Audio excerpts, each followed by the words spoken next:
Minister has just told this House that the true character of a finance minister is not determined by how much he spends.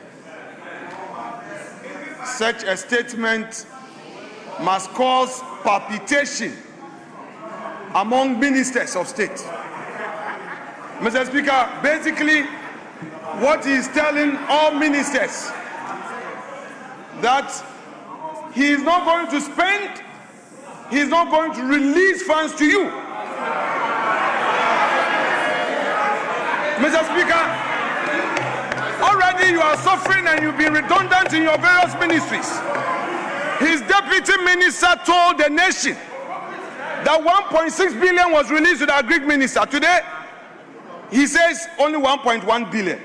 You see, the true measure of a finance minister is not how much he spends. Mr. Speaker, throughout his review, there was no policy announcement for the cocoa sector. The 4 million farmers, the 4 million cocoa farmers are suffering. This finance minister, since he took over as a supervising minister responsible for cocoa, we have seen suffering and wailing, and he comes here to lament. Mr. Speaker, he talks about determining the true cost of economic policy. The true cost. He's talking about having met some debt. What he has forgotten, that he refused good counsel from the minority. When Gold Board and Bank of Ghana charges on the gold for reserve policy was at 15%, we cautioned. He didn't listen. Later, IMF forced them to reduce it to 9%. 3 days ago, the governor announced that he was no more going to participate in this gold for reserve. It's too late in the day. You've already incurred losses of 9.6 billion. That is what the IMF told you. And you come here, you're saying prudent management of the economy. Really? Mr. Speaker, this review is full of English with empty payment. The payment he said is done. He said they've done some payment. Why didn't he give us details? You paid your party members. You paid your party members. The monies have gone to your party members. And Mr. Speaker, the Nkukon Kitinkiti project has now become protein. Our members, I insist we listen to each other in silence. The Nkukon Kitinkiti has become protein for your party executives. They are all cooking Akukon Kwai. It is now Akukon Kwai. Mr. Speaker, I want the finance minister to walk the talk. If you come here and you say 24-hour market, 24-hour market at 42 million cities, and you've abandoned the Agenda 111. The hospitals, that should be your priority. You are not constructing the hospitals. Then you are spending a whooping sum of 42 million, and you say you've released 80% to the assemblies. Mr. Speaker, meanwhile, you are using the assemblies, their own allocation, to pay for the 24-hour economy. When there are no hospitals, how do you say you are constructing markets? Mr. Speaker, this review is uninspiring. There is no inspiration. What we are experiencing in this country is persecution, persecution, persecution. For the first time, we are seeing political imprisonment. One to me is a political prisoner. Mr. Speaker, Camilla Al-Hassan, a young mother of 3, is also a political prisoner, telling you how intolerant you are. And you are here telling us you are running an economy. You want this to be a one-sided parliament. When people criticize you, you threaten them. A lot of my MPs here have been threatened. You are threatening members of parliament with prosecution. Let me serve a warning to the Attorney General that the ravening clouds shall no longer be victorious. They shall not long possess the sky. Be careful. 2028, you'll be in opposition. 2028. If you are not careful, Mr. Speaker, if you don't stop now, you will go and meet Wontumi there, and Wontumi will be out, and you will go in. So I'm advising you, let us all be measured. We welcome the reforms by the finance minister, and for the first time, he did something patriotic by acknowledging the digitalization reforms we introduced in government payments. Today he has acknowledged it. Mr. Speaker, we commend you for acknowledging MPP. We commend you, but you can do better. Tell your government to free all political prisoners. Dr. Atu Forson, tell your government to free all political prisoners. Wontumi deserve justice. Camilla Al-Hassan deserve justice. The MPs behind me that you have lined them up for persecution, listen, you can decide to imprison every MP. It will not shut us down. We will criticize you. We will hold your feet to account, and we'll make sure you account for every city you spend. But you know what? The good news is that you are on your way to opposition. You are on your way to opposition. So you should begin thinking. You should begin thinking deep. Because there in some cells, in some prison will not be locked up. It will open widely for you. It will swallow many of you. From what we are seeing in public procurement, your situation will be worse. So be careful, those of you who are comfortable. And finally, you claim you want a third term. Third term. You are not performing. You say third term. Atu Forson, you are here presenting a budget, and beneath it is a third term agenda where you are going to spend money for people to be calling for third term. We are watching you with eagle eyes. Third term, focus on 24-hour economy. You promise one job, 3 shifts. You promise industrialization. Ghanaian businesses have lost confidence in you. You cancelled the 1D, 1F, which was creating opportunity for the private sector. In its place, no policy alternative. Electricity tariffs have gone up over almost 30%. Then you get up, you say you are promoting 24-hour economy. You have sacked public sector workers. Many of the Ghanaian youth lost their jobs. You sacked them. Today you are here. Instead of promising to restore them into their rightful places in the job market, you are not doing so. Then you come, you say we should praise you. Who is going to praise you? If you don't pay and you are holding the money and then you are there tightening belt and only paying your party members, then we should praise you. We are not interested in the books. We are interested in the economy in our pockets. People are suffering, Mr. Speaker. People need jobs. Your youth, even your MPs, they are praising you here. A lot of them are hungry. Your backbenchers, they can't go back home. Your backbenchers, and you hear you say we should praise you. We will not praise you. It is the same old story. Asem Dadana, Mrs. Sai, again, Asem Dadana, Mr. Speaker, arrest my case. In the announcement, it's fine. We have picked the signal, but the leader of government business has given an indication. So some of the facts will be contentious. We hope that the finance minister will record and address this house on the matters arising out of the Nkukon Ketenkete, which according to the Greek minister, the beneficiaries are eating the fowl. Like what happened to the confirmed. Mr. Speaker, this is a serious matter we hope you would address.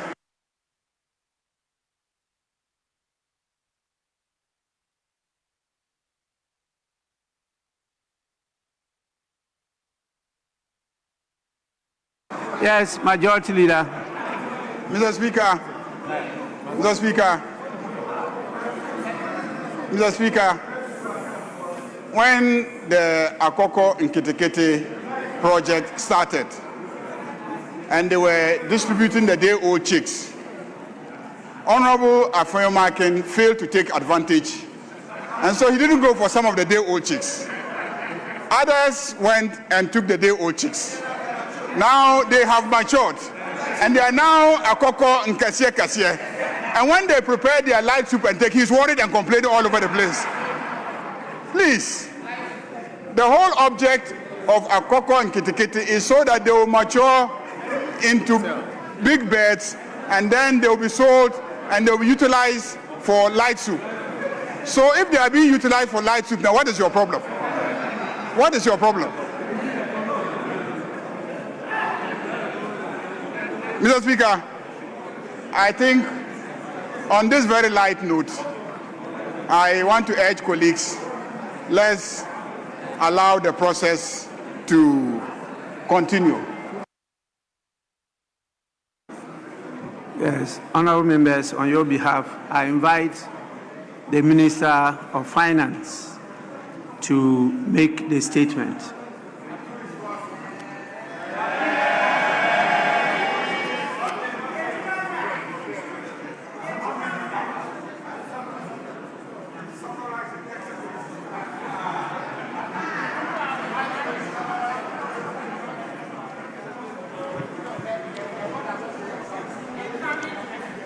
Right Honorable Speaker, on behalf of His Excellency the President, President John Dramani Mahama,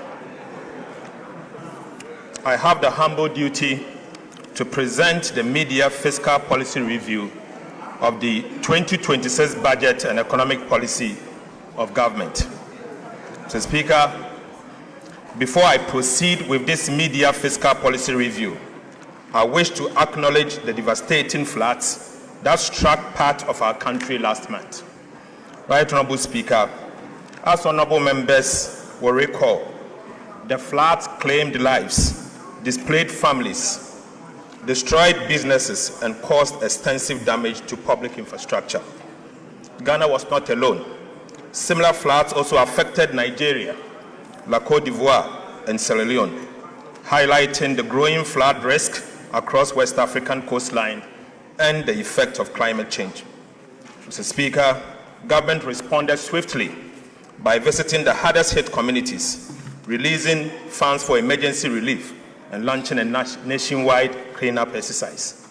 On the direction of His Excellency the President, I am making available additional resources for ongoing dredging and construction of critical drains in the affected areas. Mr. Speaker, His Excellency the President has directed the Ministry of Works, Housing and Water Resources to develop a comprehensive and permanent solution to flooding in Accra and other flood-prone areas across the country. The necessary funding for the implementation of this permanent solution will be provided in the 2027 budget and the medium term. Mr. Speaker, I stand before this House with a deep sense of pride and confidence born out of strong performance in the last 1.5 years in the management of the Ghanaian economy. Right Honorable Speaker, this confidence is grounded in sound policy, in evidence, in measurable performance, and in credible data, and most importantly, in the lived experience of Ghanaians who endured a profound economic crisis and are now standing on firmer ground. Mr. Speaker, Section 28 of the Public Financial Management Act 2016, Act 921, requires the Minister for Finance to present to Parliament a media fiscal policy review not later than 31st of July of each year. Right Honorable Speaker, I'm here in fulfillment of this legal and constitutional obligation. Mr. Speaker, today I am not here to seek a supplementary estimate. The 2026 appropriations remains unchanged. Right Honorable Speaker, however, we are undertaking a strategic realignment of expenditures within the existing appropriations. Mr. Speaker, government also affirms the following macroeconomic target for 2026. Overall GDP growth of at least 4.8%. Non-oil real GDP growth of at least 4.9%. Mr. Speaker, end-year inflation of 8% plus or minus 2%.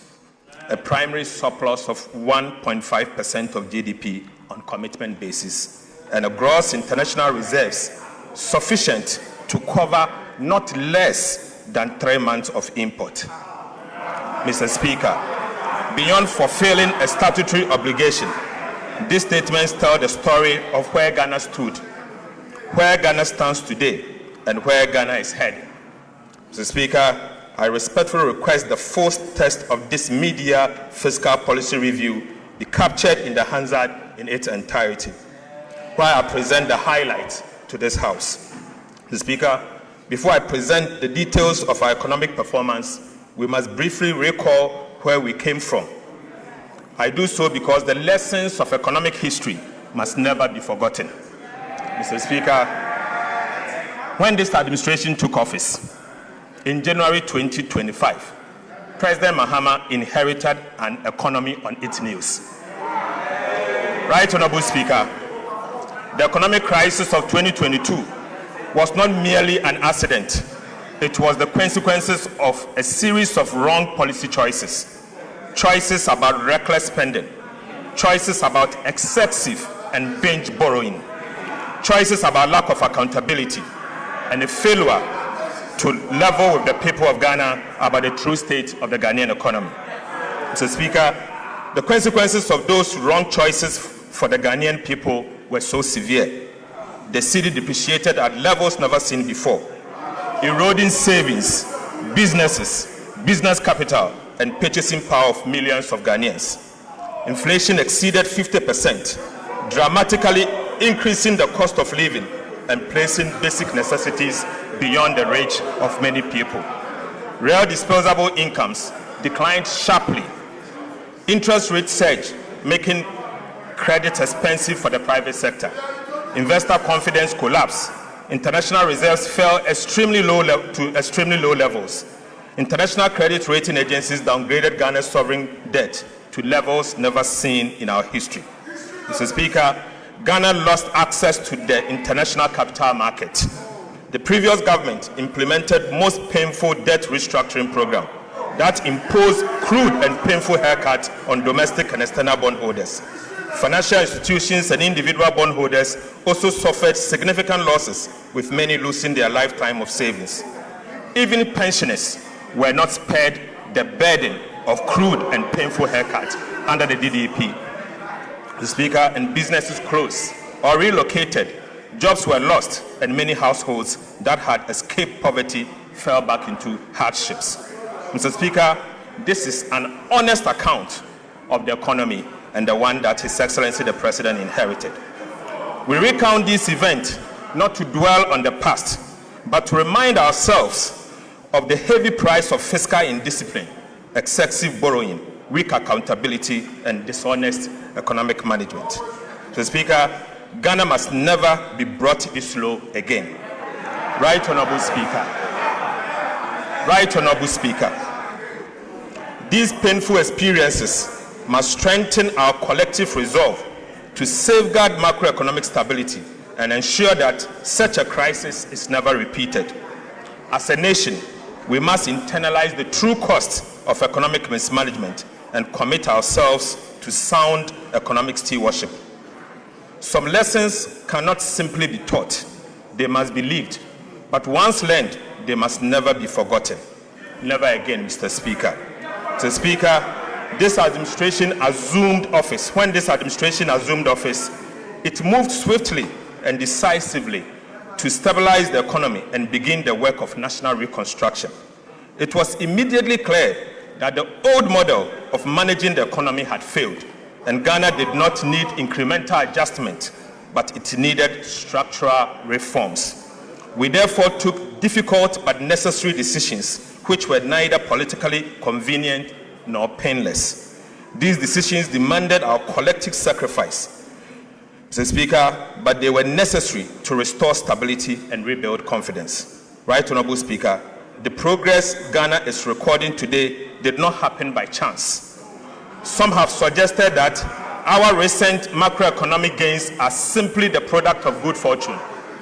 Others have attributed the recovery solely to the debt restructuring program or the IMF program inherited in 2025. But Mr. Speaker, I firmly disagree. Our recovery is as a result of superior economic management. Mr. Speaker, for emphasis, I firmly disagree. Ghana's recovery is as a result of superior economic management. Debt restructuring may create fiscal space, but it does not create fiscal discipline. Right, Honorable Speaker, an IMF program may provide a framework, but it cannot substitute for sound policy, disciplined implementation, and political will. Sustainable economic recovery is built on good policy choices, competent economic management, and disciplined execution, and most importantly, courageous leadership. Mr. Speaker, the evidence before us is overwhelming. Ghana's recovery has been driven by a deliberate program of economic reforms implemented since President Mahama assumed office in January 2025. These reforms have strengthened public financial management, restored fiscal credibility, improved revenue mobilization, reduced fiscal risk, and reinforced macroeconomic stability. The results speak for themselves. Every major macroeconomic indicator has improved significantly. These outcomes are not accidental. They are the product of reforms, discipline, and sound economic management. Mr. Speaker, it is therefore important to place on record the reforms that have delivered this turnaround. Mr. Speaker, the recovery of the Ghanaian economy has been anchored on three key transformational policy reforms. These key transformational reforms are as follows. The first is fiscal correction. The second is the modernization of Ghana's tax regime. And the third is a complementary fiscal policy for inflation targeting and exchange rate stability. Mr. Speaker, the first key transformational policy reform was fiscal correction. The objective was straightforward. First, to assume control over public finances. Second, is to introduce new expenditure discipline. And third, to place public debt on a sustainable path. We therefore recalibrated Ghana's fiscal framework to ensure greater efficiency, stronger accountability, and fairer burden sharing across government. Right, Honorable Speaker, the 2025 budget reset expenditure to 2023 nominal levels, eliminating wasteful spending that had weakened fiscal management over the years. As a result, primary expenditure declined sharply from 18.7% of GDP in 2024 to 13.2% of GDP in 2025. Mr. Speaker, a 5.5% adjustment without hurting economic growth. Most importantly, right, Honorable Speaker, the primary balance also improved from a deficit of 2.9% of GDP in 2024 to a surplus of 2.5% of GDP in 2025, placing public debt firmly on a downward trajectory. Mr. Speaker, a fiscal adjustment expenditure led by 5.4% of GDP in one calendar year. Mr. Speaker, this sent an unmistakable signal to Ghanaians, investors, and other development partners that fiscal discipline is the new order. Mr. Speaker, government also recalibrated the IMF program, shifting the emphasis from revenue-led to expenditure-led fiscal consolidation to achieve a fairer sharing of the adjustment burden. We amended the Public Financial Management Act to institutionalize a binding fiscal rule requiring a minimum annual primary surplus of 1.5% of GDP and a debt-to-GDP ceiling of 45% by 2034.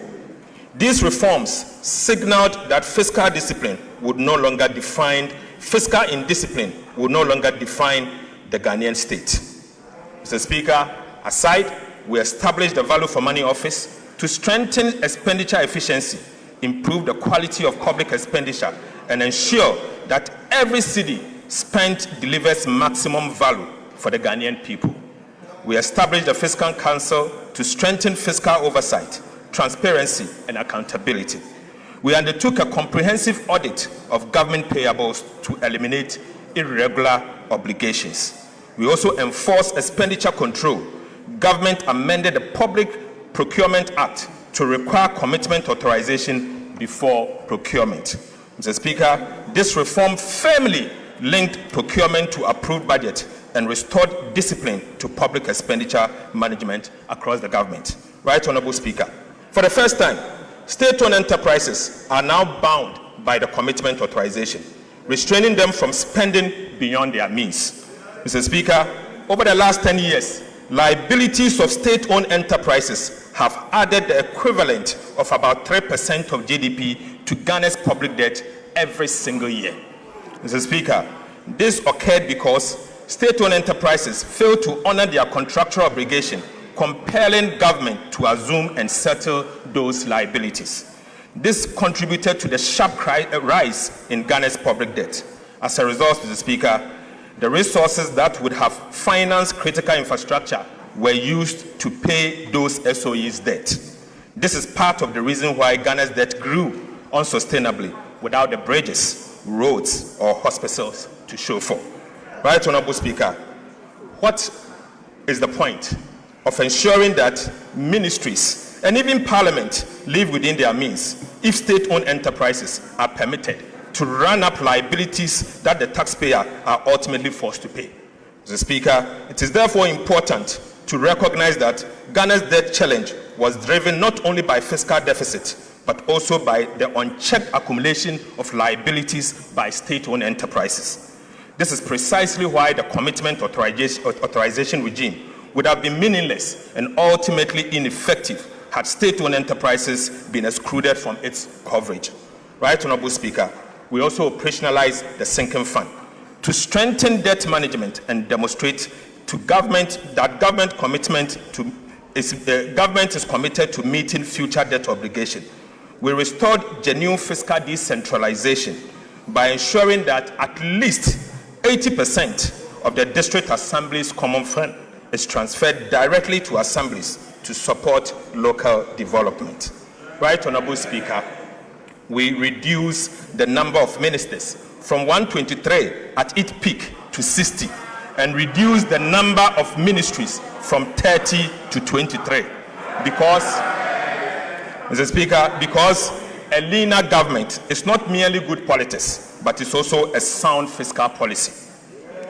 We curtailed non-essential expenditure, including excessive foreign travel, workshops, conferences, and unnecessary vehicle procurement. We also discontinued low-impact programs like the Ghana Cares of Atampa and the U-Start to redirect scarce resources to national priorities.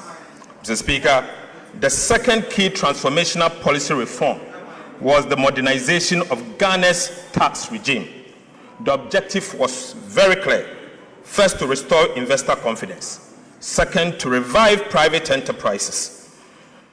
Third, to provide a relief to households and businesses, and also to increase domestic revenue through better policy, stronger compliance, and more efficient administration, not through higher tax reforms. We therefore abolished a number of nuisance taxes, including the following: e-levy, betting tax, COVID-19 health recovery levy, emission tax, VAT on motor insurance. Mr. Speaker, for the first time since 2015, we undertook comprehensive VAT reforms, removing distortions, improving efficiency, and strengthening compliance. More importantly, the reforms have left businesses with more working capital to invest, expand, and create jobs.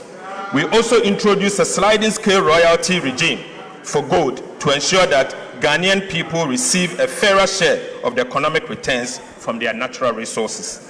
Right Honorable Speaker, beyond tax policy, we introduced major customs reforms supported by artificial intelligence and other digital technologies to strengthen compliance, reduce leakages, and improve revenue mobilization. Since the introduction of the AI-powered customs reforms, monthly customs revenue has increased by approximately 17%, reflecting stronger compliance, more effective enforcement, and significantly reduced leakages. We also amended the misuse of the tax refund account, ensure that resources intended for legitimate tax refund was no longer used as a slush fund. Mr. Speaker, the results have been remarkable. Despite abolishing multiple taxes and introducing no new tax handle, non-oil tax revenue increased by 0.5% of GDP, from 12.6% of GDP in 2024 to 13.1% of GDP in 2025. Mr. Speaker, simply put, government collected more taxes in 2025 even after abolishing the nuisance taxes, including the e-levy. Right, Honorable Speaker, the lesson here is simple. Better policy, stronger compliance, and smarter administration will always deliver more sustainable revenue than higher taxes. Mr. Speaker, the third key transformational policy reform was the introduction of a complementary fiscal policy to support inflation targeting, ensuring exchange rate stability, and building external resilience. Central to this reform was the establishment of the Ghana Gold Board to curb gold smuggling, formalize the gold trade, and ensure that a greater share of Ghana's mineral wealth benefits the Ghanaian people. Through this intervention, Ghana generated an additional $15 billion in foreign exchange inflows from gold, significantly strengthening reserve accumulation and supporting exchange rate stability. This single policy measure improved Ghana's current account balance by 6.4 percentage points from a surplus of 1.9% in 2024 to 8.3% in 2025. Mr. Speaker, this represents a 4 times increment of the current account surplus in just 1 calendar year. Mr. Speaker, this was not simply a gold policy. This was a macroeconomic stabilization policy designed to strengthen the city, build external buffers, and restore confidence in the Ghanaian economy. To reinforce these gains, government developed and is implementing the Ghana Accelerated National Reserve Accumulation Policy, GANRAP, with the objective of increasing Ghana's international reserve to the equivalent of 15 months of import cover by end of 2028. In a landmark initiative, Mr. Speaker, government has also reached agreement with large-scale mining companies to purchase 30% of their annual gold production for refining by local refineries, strengthening domestic value addition and supporting reserve accumulation. Government further amended the Bank of Ghana Act to make inflation targeting a shared responsibility between the Ministry of Finance and the Bank of Ghana, ensuring stronger coordination between fiscal and monetary authorities. Mr. Speaker, economic reforms must ultimately be judged by their outcomes. I now turn to the evidence of what these key transformational policy reforms have delivered for the people of Ghana. Mr. Speaker, the results of the last 8 months demonstrate that disciplined policies, competent economic management, and consistent implementation delivers tangible results. Real GDP growth grew by 6.0% in 2025, the fastest pace of economic expansion since 2019. Instructively, Mr. Speaker, non-oil GDP grew by 7.6% in 2025, the highest rate in 14 years, demonstrating that Ghana's recovery extends well beyond favorable commodity prices. Mr. Speaker, the momentum has continued into 2026. Real GDP growth reached 6.4% in the first half, exceeding expectations. Mr. Speaker, for the first time in our nation's history, the size of Ghana's economy exceeded $100 billion, firmly establishing Ghana as a major emerging market economy.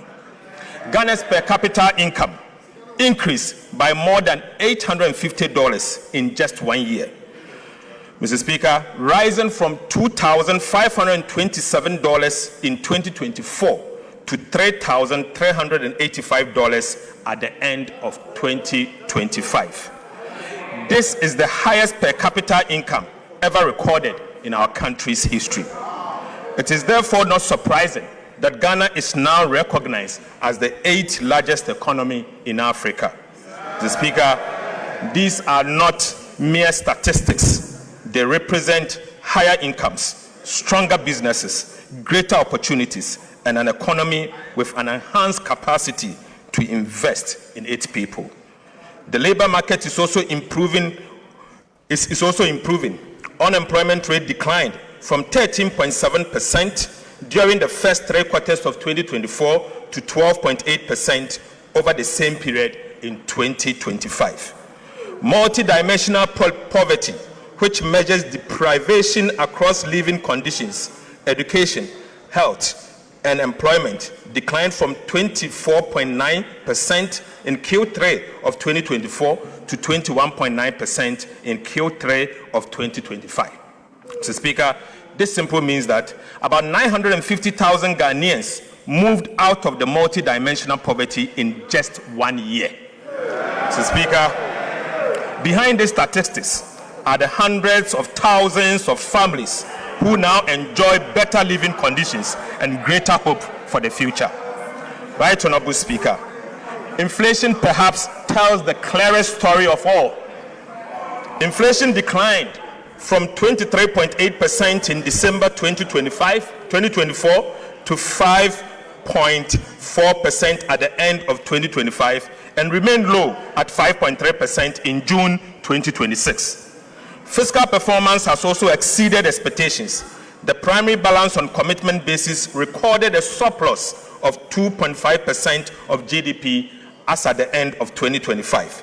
By end of June 2026, we had achieved a primary surplus of 0.9% of GDP on commitment basis. We are firmly on track to achieve our end year target of 1.5% of GDP. Mr. Speaker, prudent fiscal management has also translated into a rapid decline in Ghana's public debt. The debt to GDP ratio fell from 61.8% of GDP, 61.8% at the end of 2024 to 44.7% at the end of 2025 and reached 45% by end of June 2026. Mr. Speaker, Ghana has therefore already achieved its statutory debt target of 45% of GDP, years ahead of both IMF program timeline and the targeted date established under the Public Financial Management Act. Mr. Speaker, debt service is also consuming a far smaller share of government revenue. Debt service as a share of domestic revenue declined sharply from 55.7% in 2022 to 28.8% in 2025, freeing up billions of cedis for schools, hospitals, roads, and other national priorities. Mr. Speaker, for the first time since April 2014, Ghana's external and overall risk of debt distress has improved from high to moderate. Even more significantly, the joint World Bank IMF debt sustainability analysis has moved Ghana from unsustainable in 2023 to sustainable in 2025, and now for the first time ever to sustainable with room to absorb shocks. Honorable Minister, please, First Deputy Speaker to take the chair.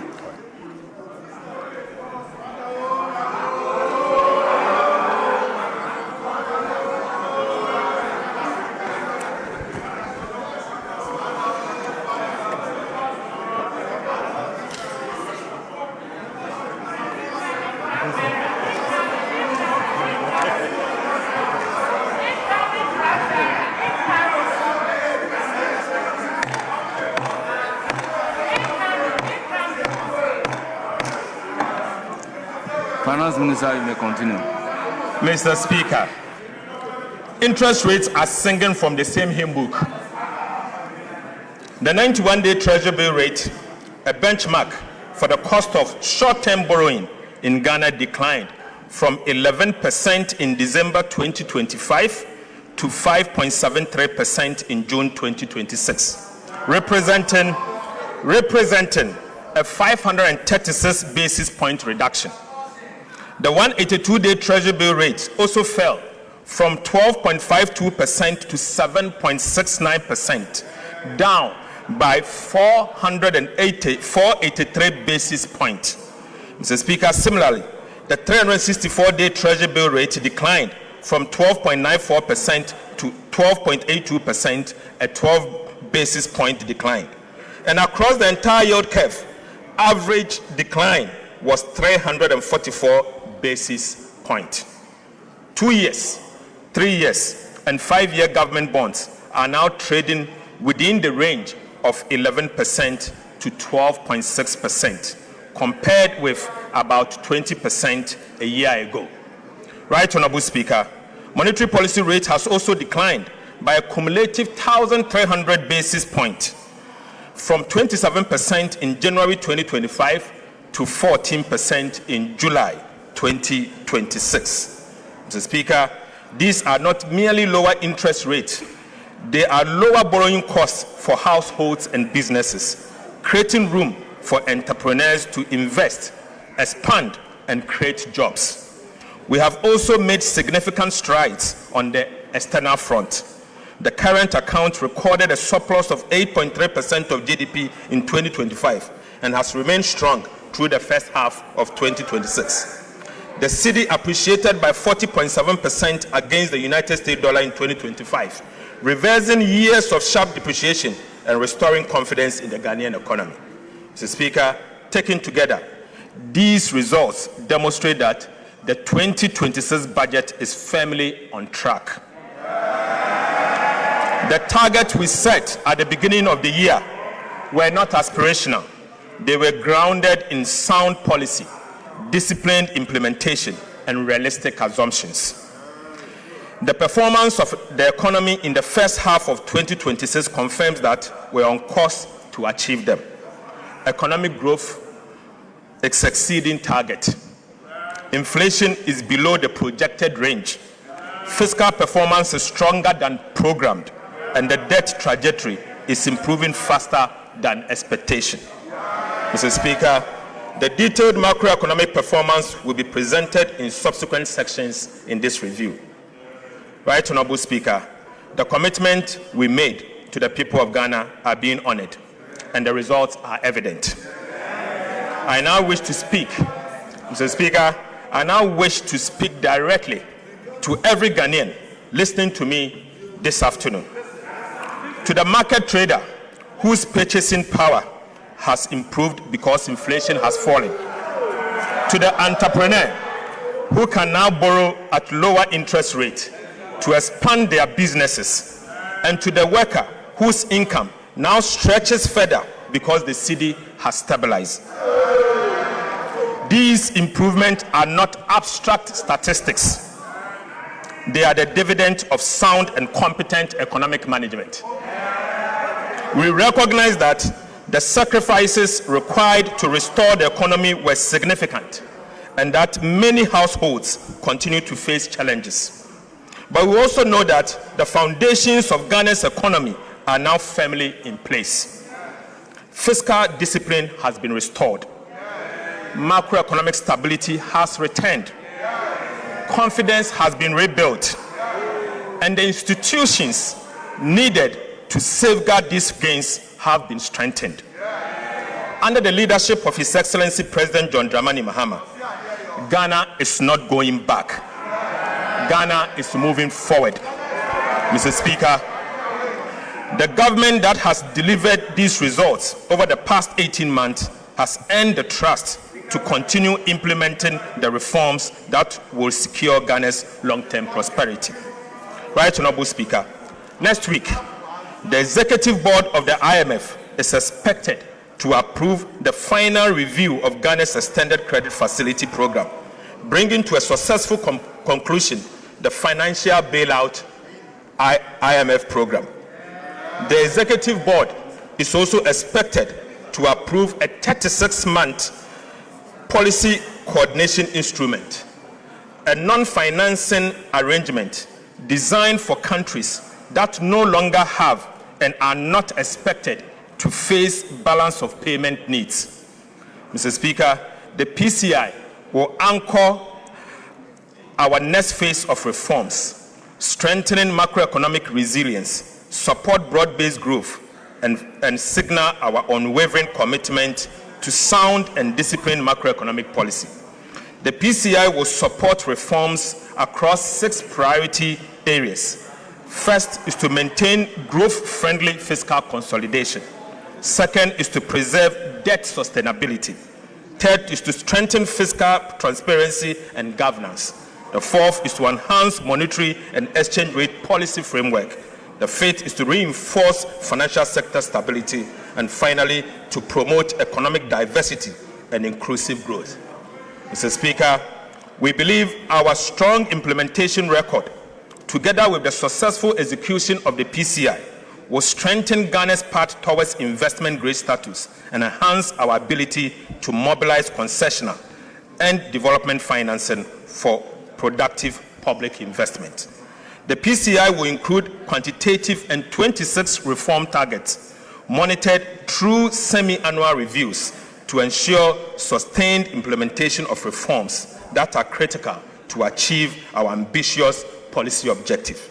Mr. Speaker, the details of the PCI targets are provided in detail in the media fiscal review document before the House.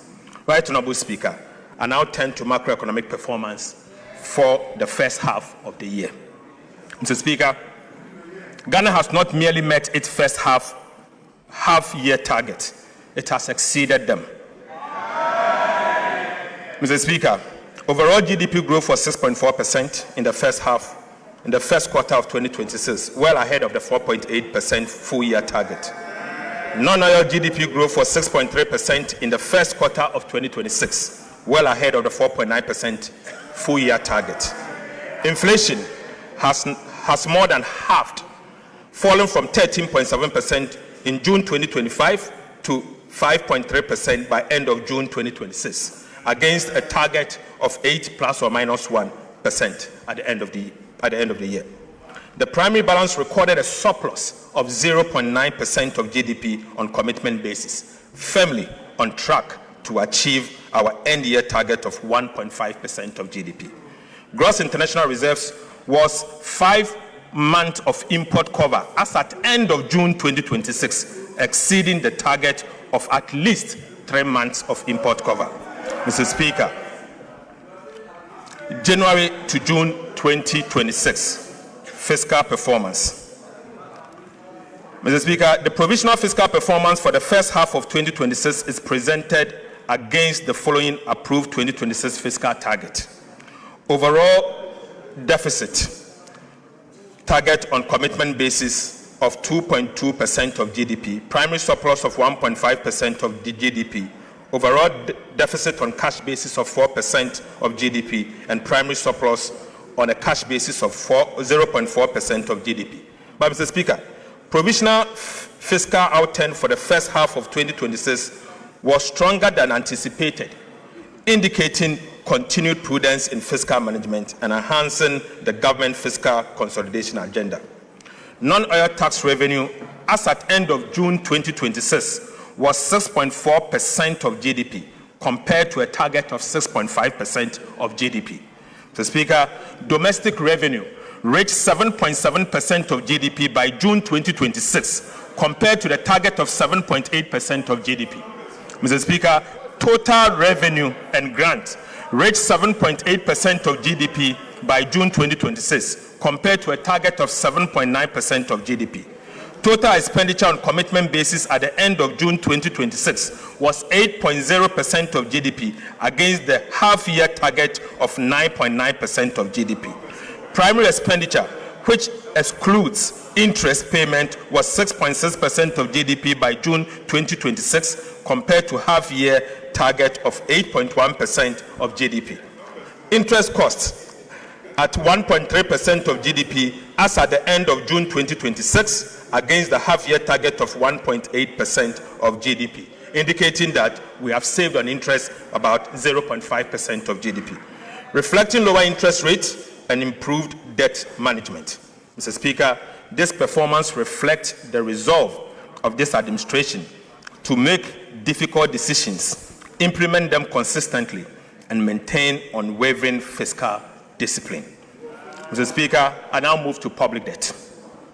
At the end of June 2026, domestic debt accounted for 54.4% of Ghana's total public debt portfolio, while external debt accounted for 45.6%. On the 17th of February 2026, government honored the 6th domestic debt exchange program coupon payment of 10.1 billion on time and in full. Mr. Speaker, the 7th DDEP coupon payment of 10.8 billion cedis falls due on the 18th of August 2026. Let me use this opportunity to assure this House that it will be paid on time and in full. Mr. Speaker, since January 2025, government has paid a total of $2.1 billion in principal and interest to Eurobond holders without placing undue pressure on Ghana's foreign exchange reserves. Right, Honorable Speaker, there was a time when the world doubted us.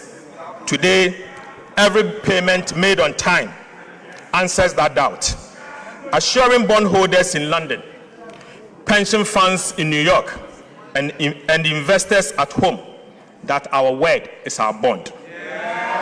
Payment after payment, coupon after coupon, Ghana is proving one thing beyond dispute. We now keep our word. We now keep our word. That is how market confidence is rebuilt, not through speeches, but through repayment. Mr. Speaker, financial markets have delivered their verdict on Ghana's disciplined fiscal policies and prudent debt management. Right, Honorable Speaker, borrowing costs are down by half. In other words, government is borrowing less. That alone has saved us, this country, 4.2 billion cedis in just 6 months. Mr. Speaker, as Treasury bill rates decline, lending rates across the banking sector are also falling, making it cheaper for households, entrepreneurs, and businesses to borrow, invest, and expand, and at the same time, create jobs. Mr. Speaker, Ghana's Eurobond yields have fallen by about 300 basis points since the beginning of the year. This is not just a number. It is the market vote of confidence in our economy and our reforms. 3 years ago, Mr. Speaker, Ghana could not borrow on the international capital market at any price. Today, the market is inviting us back, but we are not in a hurry. We are not in a hurry. Right, Honorable Speaker, 3 years ago, Ghana could not borrow on the international capital market at any price. Today, the market is inviting us back, but I want to assure you, we are not in a hurry. 3 years ago, unsustainable debt defined our crisis. Today, our debt to GDP ratio has fallen to 45% and still declining, ahead of every target. Mr. Speaker, the work is not finished, and the PFM debt rule requires continuous vigilance. But the direction is right, the momentum is real, and the foundation is solid.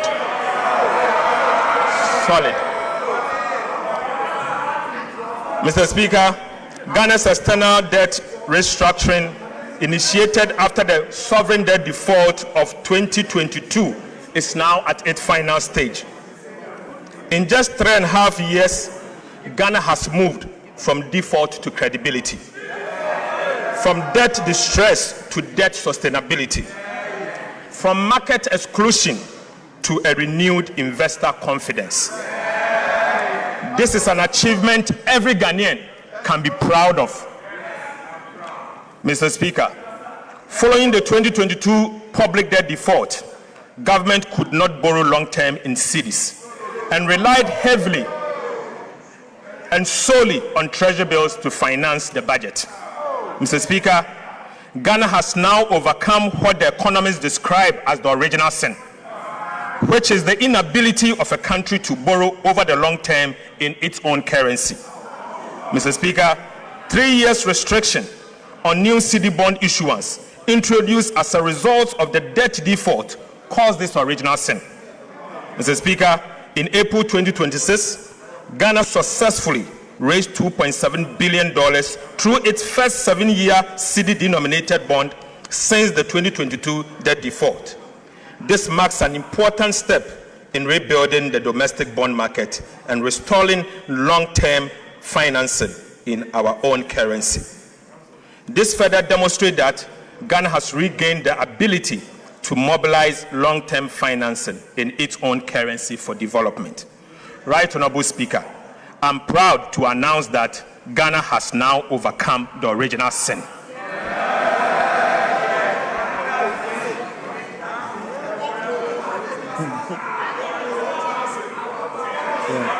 Mr.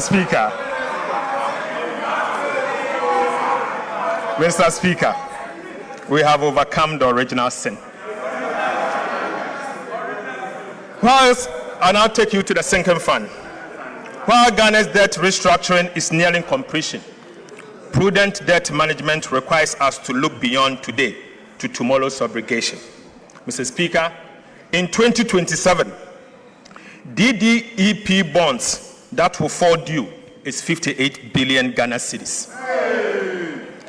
Another 53 billion Ghana cedis will fall due in 2028. In 2 years alone, Ghana has to repay 111 billion cedis. 111. Mr. Speaker, this is the true Agenda 111. Right, Honorable Speaker? This is the true Agenda 111 Ghana must deal with. Why? Because the DDEP was not designed to solve Ghana's problems. Mr. Speaker, let me take this again. This is the true Agenda 111 Ghana must deal with. Why? Why? Because the domestic debt exchange program was not designed to solve Ghana's debt problems. It was designed to postpone it deliberately, knowingly, and cynically, unfortunately. Mr. Speaker, its architect mortgaged tomorrow to survive today. Mr. Speaker, they had a duty to fix the roof. Instead, they moved the leak to another room and declared the house repaired. Right, Honorable Speaker? Meeting obligations of this magnitude requires advanced planning, not last-minute scrambling. This is precisely why this government has strengthened the sinking fund to set aside money to repay future debt obligations that we inherited. Right, Honorable Speaker, under the 2026-2029 medium-term debt management strategy, we pledge that 7% of non-oil tax revenue, together with proceeds from domestic bond issuance, will go into the sinking fund as a war chest for the 2027 and 2028 maturities. Mr. Speaker, I'm proud to report that today I can report to this House that as of 22nd of July, yesterday, the war chest holds 15.6 billion Ghana cedis. Mr. Speaker, we are on course to accumulate 30 billion cedis in the sinking fund by the end of the year 2026. Right, Honorable Speaker, for your information, this will be enough to repay the 30 billion domestic debt exchange program debt that will fall due in February 2027. Mr. Speaker, brick by brick, city by city, we are building the wall that will meet the wave so that when 2027 and 2028 comes, Ghana will not scramble. Ghana will simply pay back this debt. This is the signal the sinking fund sent to investors, credit rating agencies, and the people of Ghana, making it clear that this government plans ahead, honors its commitment, and manages the public finances better. Mr. Speaker, I now take you to the financial sector. Government acted decisively in July 2025 to restore confidence and stability in Ghana's banking sector by fully recapitalizing the National Investment Bank, the Agricultural Development Bank, and the Consolidated Bank. Mr. Speaker, last week, the Ghana Amalgamated Trust, GATT, completed the full recapitalization of UMB Bank. In addition, government facilitated the full capitalization of the Prudential Bank through a private sector-led approach. Right, Honorable Speaker, UMB and Prudential Bank today stands fully capitalized and prime for business. Mr. Speaker, we want to use this opportunity to encourage individuals, businesses, and institutions to take advantage of the revitalized UMB and Prudential Bank and bank with them. Mr. Speaker, yes. The 2023 Domestic Debt Exchange Program had a significant adverse impact on the Bank of Ghana's balance sheet, substantially weakening its capital and resulting in a negative net equity position. To restore the bank's financial strength, the government and the Bank of Ghana signed a memorandum of understanding on 6 January 2025 to recapitalize the bank over time. Consistent with the commitment in the MOU, and as a result of this government resolve to restore the bank's financial position, government issued a recapitalization bond to the Bank of Ghana of $5.5 billion as cedis to the Bank of Ghana in March 2026 to strengthen the bank's equity base. Mr. Speaker, going forward, the government of Ghana will make annual provision to capitalize the Bank of Ghana until the bank's equity is fully restored, in accordance with the Bank of Ghana Amendment Act 2025, Act 1158. Mr. Speaker, while government is helping to restore the Bank of Ghana's capital, the bank itself will undertake a comprehensive operational efficiency review to reduce costs, strengthen financial management, and rebuild its long-term financial sustainability. Mr. Speaker,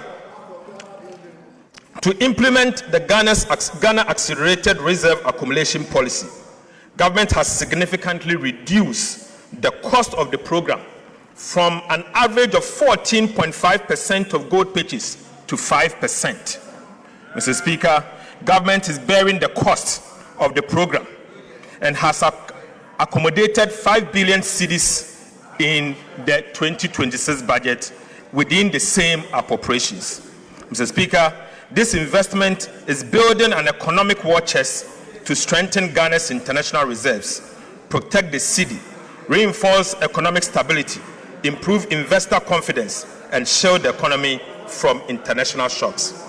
Mr. Speaker, I now take you to update of the implementation of the fiscal policies that this House approved for us.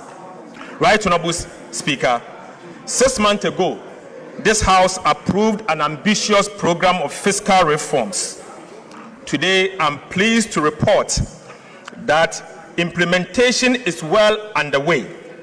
Key milestones have been achieved, and the reforms are already delivering measurable results. On the revenue side, government is targeting an increase in non-oil tax revenue from 13.1% of GDP in 2025 to 14.1% of GDP in 2026, 1% increase, through improved compliance, broader tax basis, and enhanced revenue administration, and not through higher taxes. Mr. Speaker, we will achieve it. On the expenditure side, government remains firmly committed to keeping spending within approved limits while improving its efficiency and effectiveness. Mr. Speaker, I now take you to the individual tax reforms. Mr. Speaker, this government introduced the most ambitious reforms to Ghana's VAT system in over a decade to eliminate long-standing distortions, improve efficiency, and support business growth. We abolished COVID-19 health recovery levy. We decoupled Get Fund levy and the National Health Insurance levy from the VAT base, making both eligible for input tax deduction. We reduced the effective VAT rate from 21.9% to 20%. We abolished VAT on recognizance and prospecting for minerals. We raised VAT registration threshold from 200,000 to 750,000, relieving thousands of micro and small businesses of the obligation to register for and charge VAT. And we extended the zero rating of locally manufactured Teslas to 2028. Right, Honorable Speaker, these reforms have simplified VAT systems, removed distortions, lowered the tax burden, and strengthened the foundation for improved compliance. Mr. Speaker, reforming the tax law was only the first step. Government is now leveraging technology to transform revenue administration and improve compliance. The cross-border technology solution for collecting VAT from non-resident platforms was successfully piloted in April 2026. The pilot confirmed that the system is functional, stable, secure, and compliant with regulatory requirements. Government is now moving decisively to secure the necessary regulatory approval for its nationwide rollout. Upon full deployment, Mr. Speaker, the system is projected to generate about 2.3 billion Ghana cedis in its first full year of operation, with revenue expected to grow by about 20% annually. Mr. Speaker, this is sustainable revenue without increasing tax rates. It simply ensures that cross-border digital platforms earning income from Ghanaian customers pay their fair share of taxes. Mr. Speaker, government is also rolling out fiscal electronic devices to strengthen VAT compliance and improve the monitoring of taxable transactions. The pilot phase is at an advanced stage.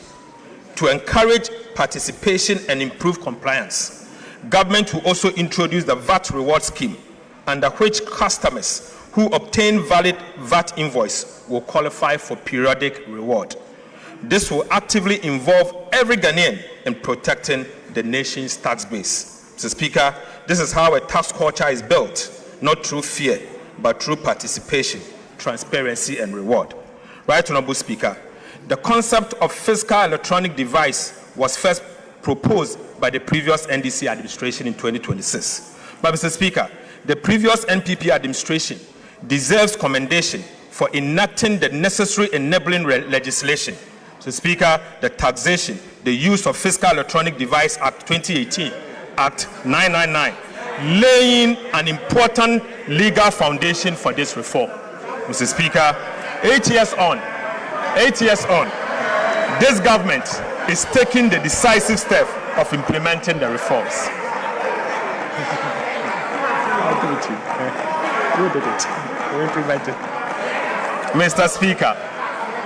Mr. Speaker, for emphasis, the enabling legislation, the taxation, the use of fiscal electronic device Act 2018, Act 966 was introduced in 2018 by the previous NPP administration. Mr. Speaker, I just want to use this opportunity to commend them. 8 years on, this government is taking the decisive step of implementing the reform.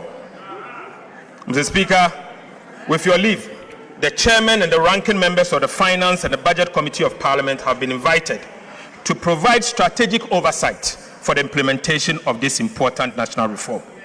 Mr. Speaker,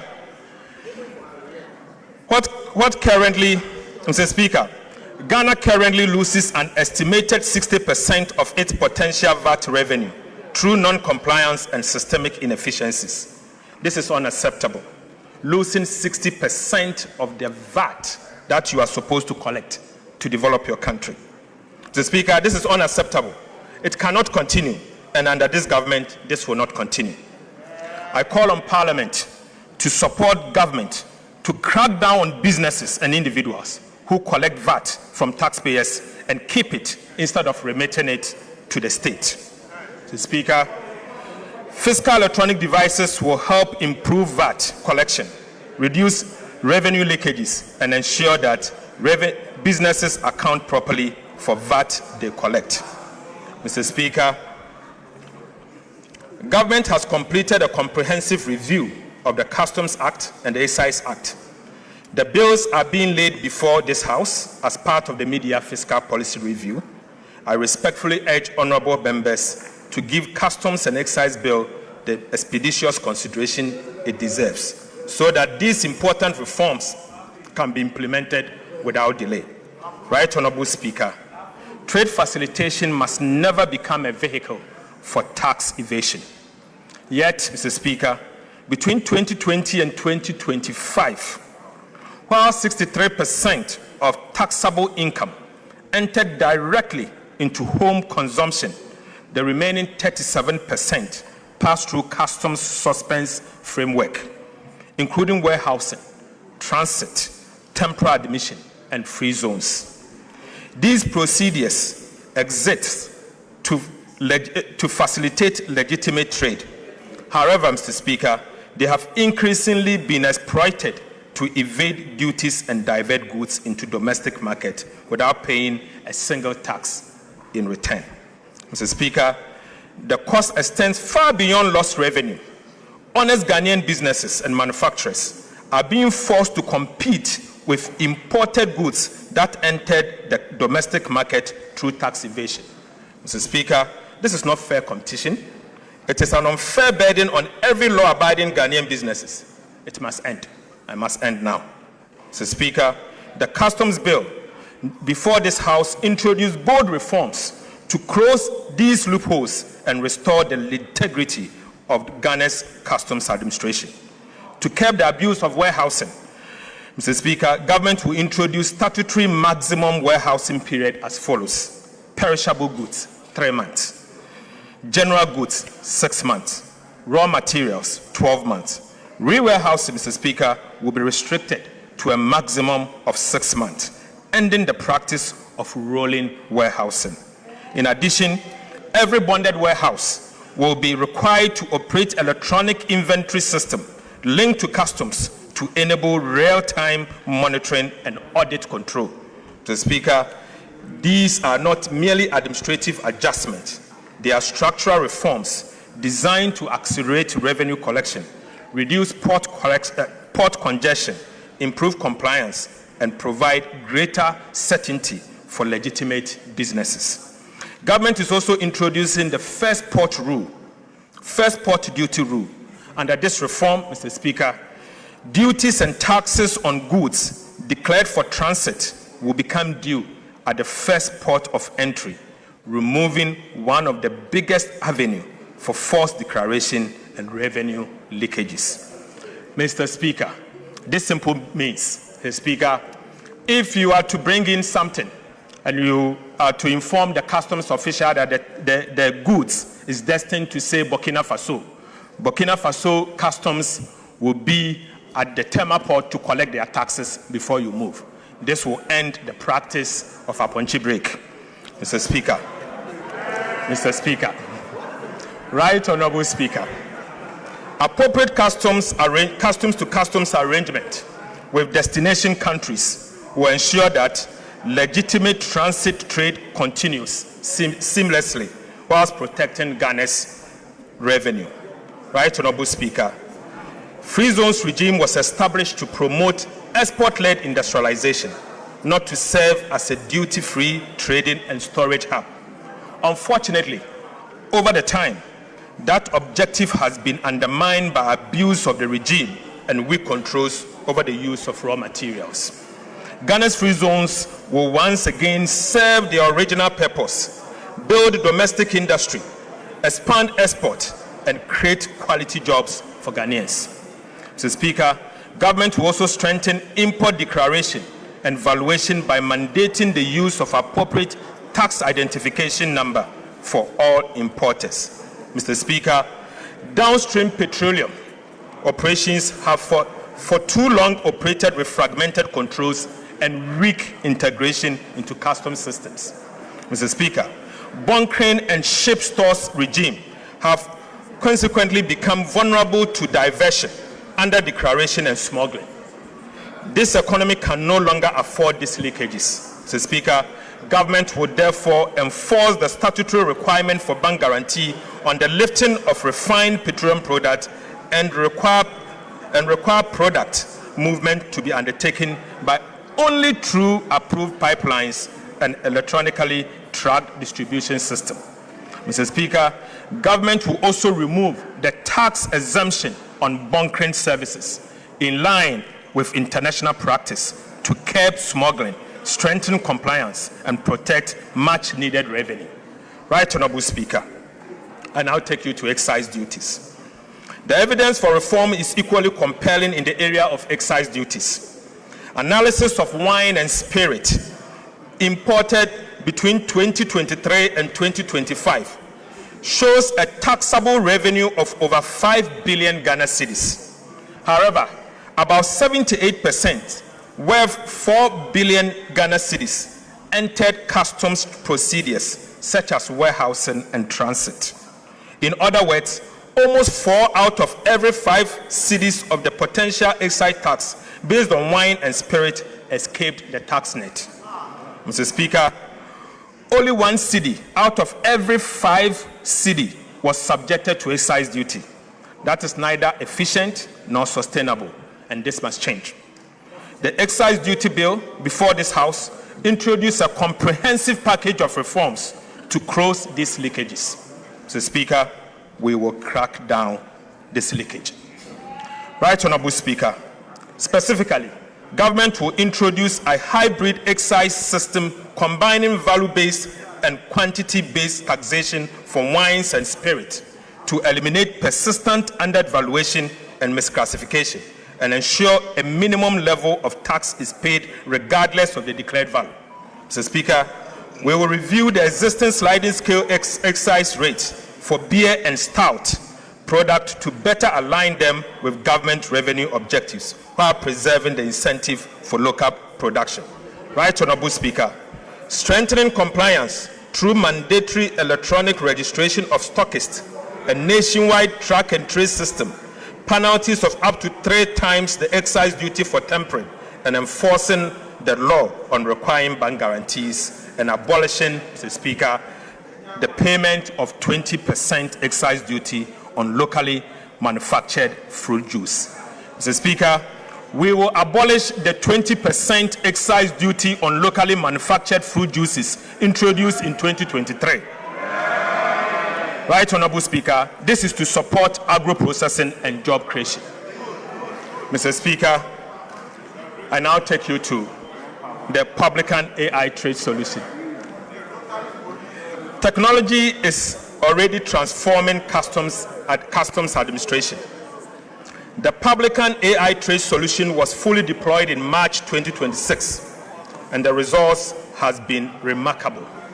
Mr. Speaker, between the pilot phase, January and February, and the full rollout phase, March to 17 July 2026, the Publican AI trade solution increased assessed customs collection by over $300 million, representing 17.5% uplift over the values originally declared by importers. Mr. Speaker, Publican increased the aggregate declared costs, insurance and freight value of imports by approximately 6.3%, but increased the sales collection by 17.5%. Since deployment, Mr. Speaker, the system has analyzed approximately 366,000 import declarations Nearly 1 in every 4, representing 24%, triggered more than one valuation risk indicator, requiring further review by customs officials.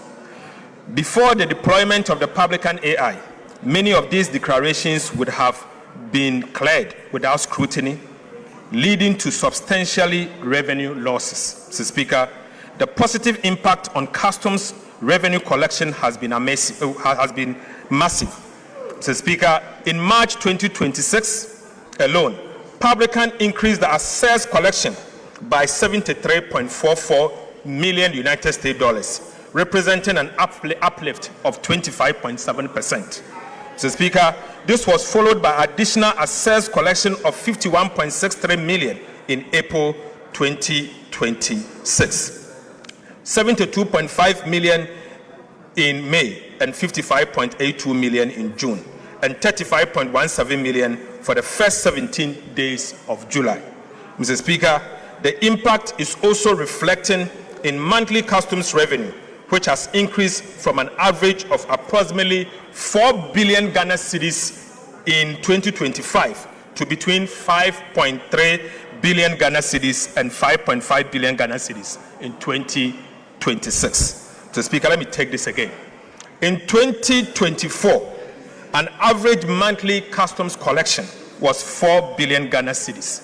Today, the average monthly customs collection has moved to 5.3 billion cedis to 5.5 billion Ghana cedis.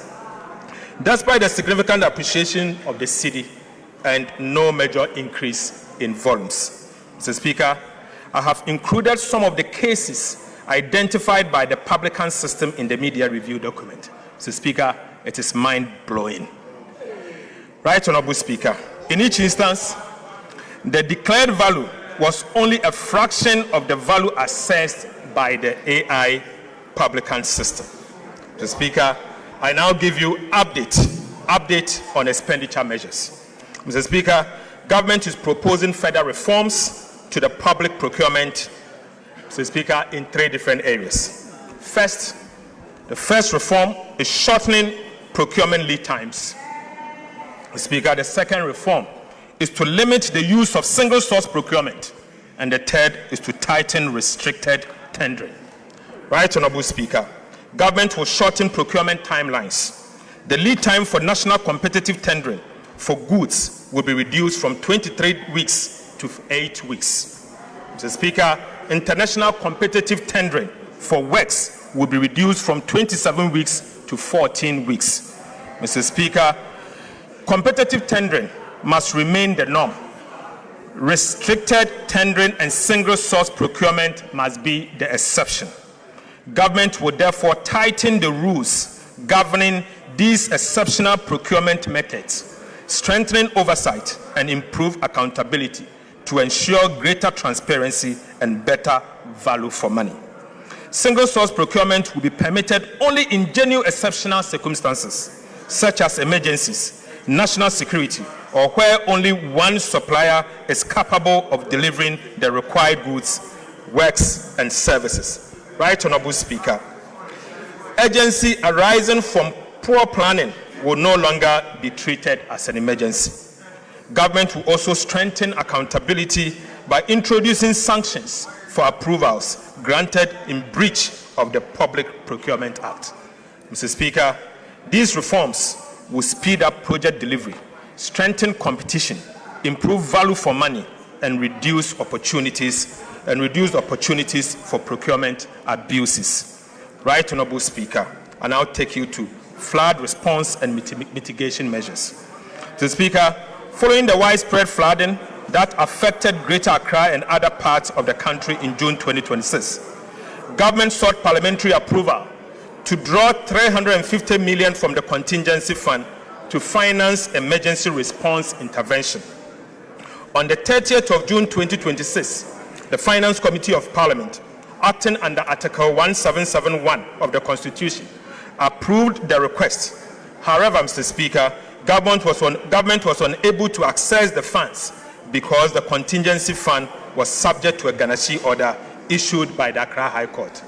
Mr. Speaker, given the urgency of protecting lives, providing humanitarian relief to affected communities, and restoring critical infrastructure, government reallocated $350 million from the contingency vote under the control of the Minister of Finance in the 2026 budget to the Disaster Management Committee under the Ministry of Interior to finance the emergency responses.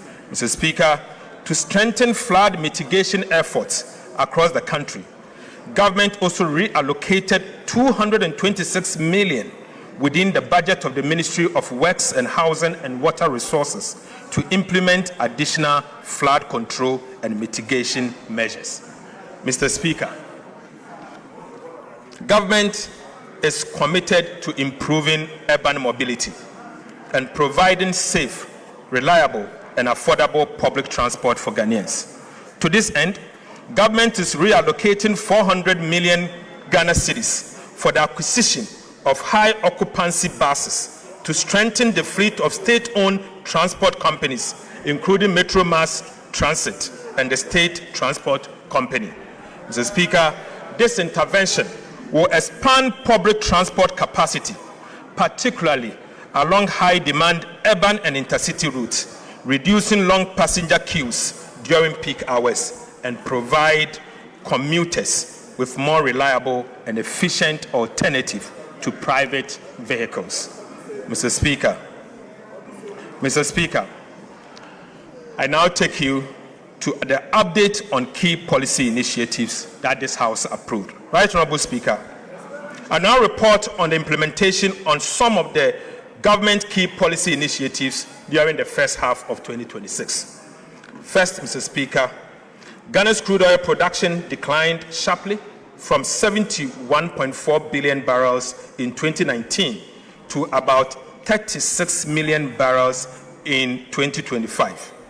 To reverse this decline, government has introduced investor-friendly reforms that have already secured more than $3.5 billion in new investment commitment from the Jubilee and OCTP partners. Right Honorable Speaker, these reforms are already delivering results. Oil production has exceeded expectation this year, with Jubilee increasing from a projected 68,000 barrels to about 95,000 barrels per day. Mr. Speaker, while Sankofa is now producing about 28,000 barrels per day. Mr. Speaker, gas production has also increased from 245 million to about 282 million standard cubic feet per day. And, Mr. Speaker, a new agreement with the OCTP partners will increase gas production further to 350 million standard cubic feet per day. Government is also updating the laws governing the upstream petroleum sector to make Ghana more attractive for investment, with a proposed amendment to be submitted to this Parliament before the year end. Right Honorable Speaker, government remains firmly committed to its gas-to-power strategy, which is replacing expensive light crude oil with cleaner and cheaper natural gas. This transition is expected to reduce electricity generation costs by at least 75%. I am pleased to report that by the end of June 2026, government has increased gas supply for power generation by an additional 35 million standard cubic feet per day, bringing total supply to about 490 million standard cubic feet of gas per day. The increase comprises 10 million standard cubic feet per day from the OCTP partners led by ANI and 25 million standard cubic feet per day from the NGAS. Mr. Speaker, this strategic shift is already delivering significant savings. By replacing light crude oil with natural gas, government saved about 3 billion Ghana cedis, equivalent to $268.8 million in fuel costs during the first half of 2026. Mr. Speaker, government in partnership with the private sector, is developing 100 million standard cubic feet per day modular gas processing facility. Land acquisition has been completed, while the environmental assessment, engineering design, financial due diligence, and project structuring are underway. Mr. Speaker, this will be submitted to Parliament for consideration. Financial close is expected by end of 2026. Right, Honorable Speaker, the project is expected to create nearly 1,000 jobs and generate about $2 billion in benefit to the state over the next 5 years through fuel savings, foreign exchange savings, taxes, levies, and dividend. Mr. Speaker, I now report on our 1,200 megawatt state-owned power plant. Right, Honorable Speaker, government is also developing a 1,200 megawatt state-owned combined cycle gas-fired power plant at Kafudidi, Abrobano, in the Commander Edna Eguafo, Ebrim municipality.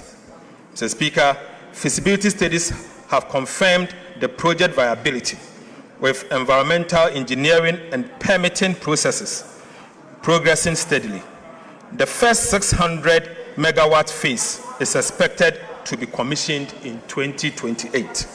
Right, Honorable Speaker, to reduce costs, government secured the gas turbines directly from GE Vernova, achieving savings of between 35% and 45% compared with third-party procurement.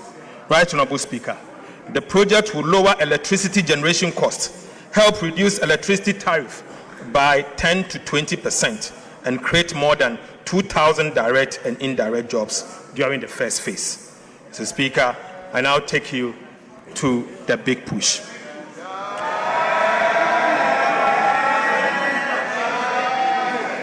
Right, Honorable Speaker. Right, Honorable Speaker. Government Big Push Infrastructure Program is driving the largest coordinated investment in strategic transport infrastructure in recent years, with projects underway in all 16 regions of the country. Mr. Speaker, work has commenced on 87 projects, comprising 74 trunk roads and bridges, 10 urban roads and 3 feeder roads. Mr. Speaker, by end of June 2026, 13 projects had reached at least 50% completion, including 6 projects that had exceeded 75%, while a further 15 projects had progressed beyond 25% completion. Significant progress has been made on key corridors, including the Kaswa-Winneba, Takrade-Aguna Junction, Ofanko in Sawom, Tepa-Goso, Adentan-Dodowa, Tema Aflao, Penny Aflao, Wenchi Sola, Atimpoku Ho Aflao, Tumu Han Laura, Tumu Navrongo, and Winneba Cape Coast Takrade roads.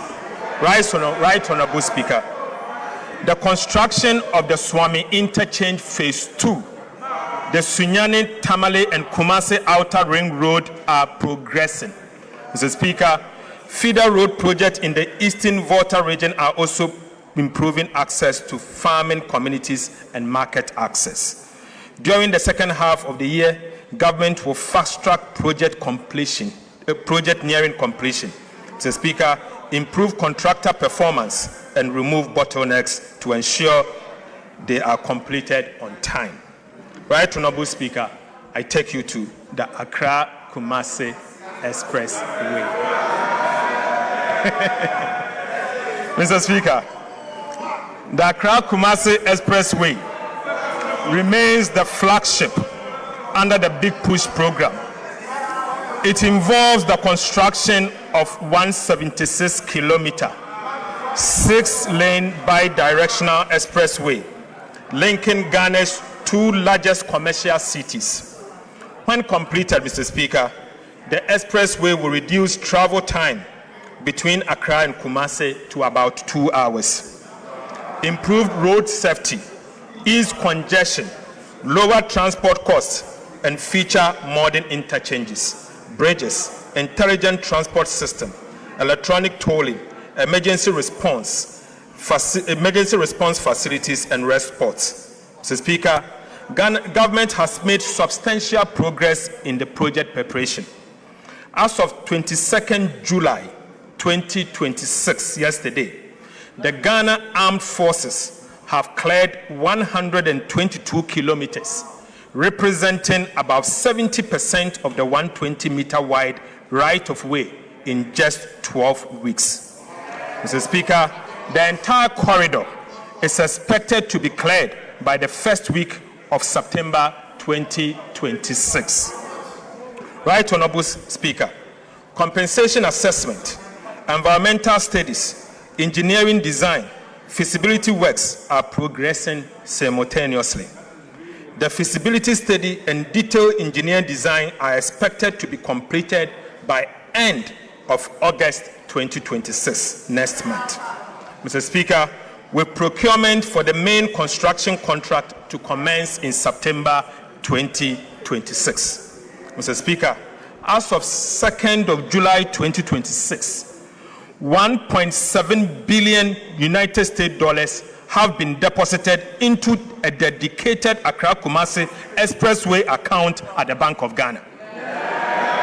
Mr. Speaker, for emphasis, as at yesterday, 22nd of July 2026, the government of Ghana has deposited 1.7 billion United States dollars into an account, a dedicated account at the Bank of Ghana solely for this project.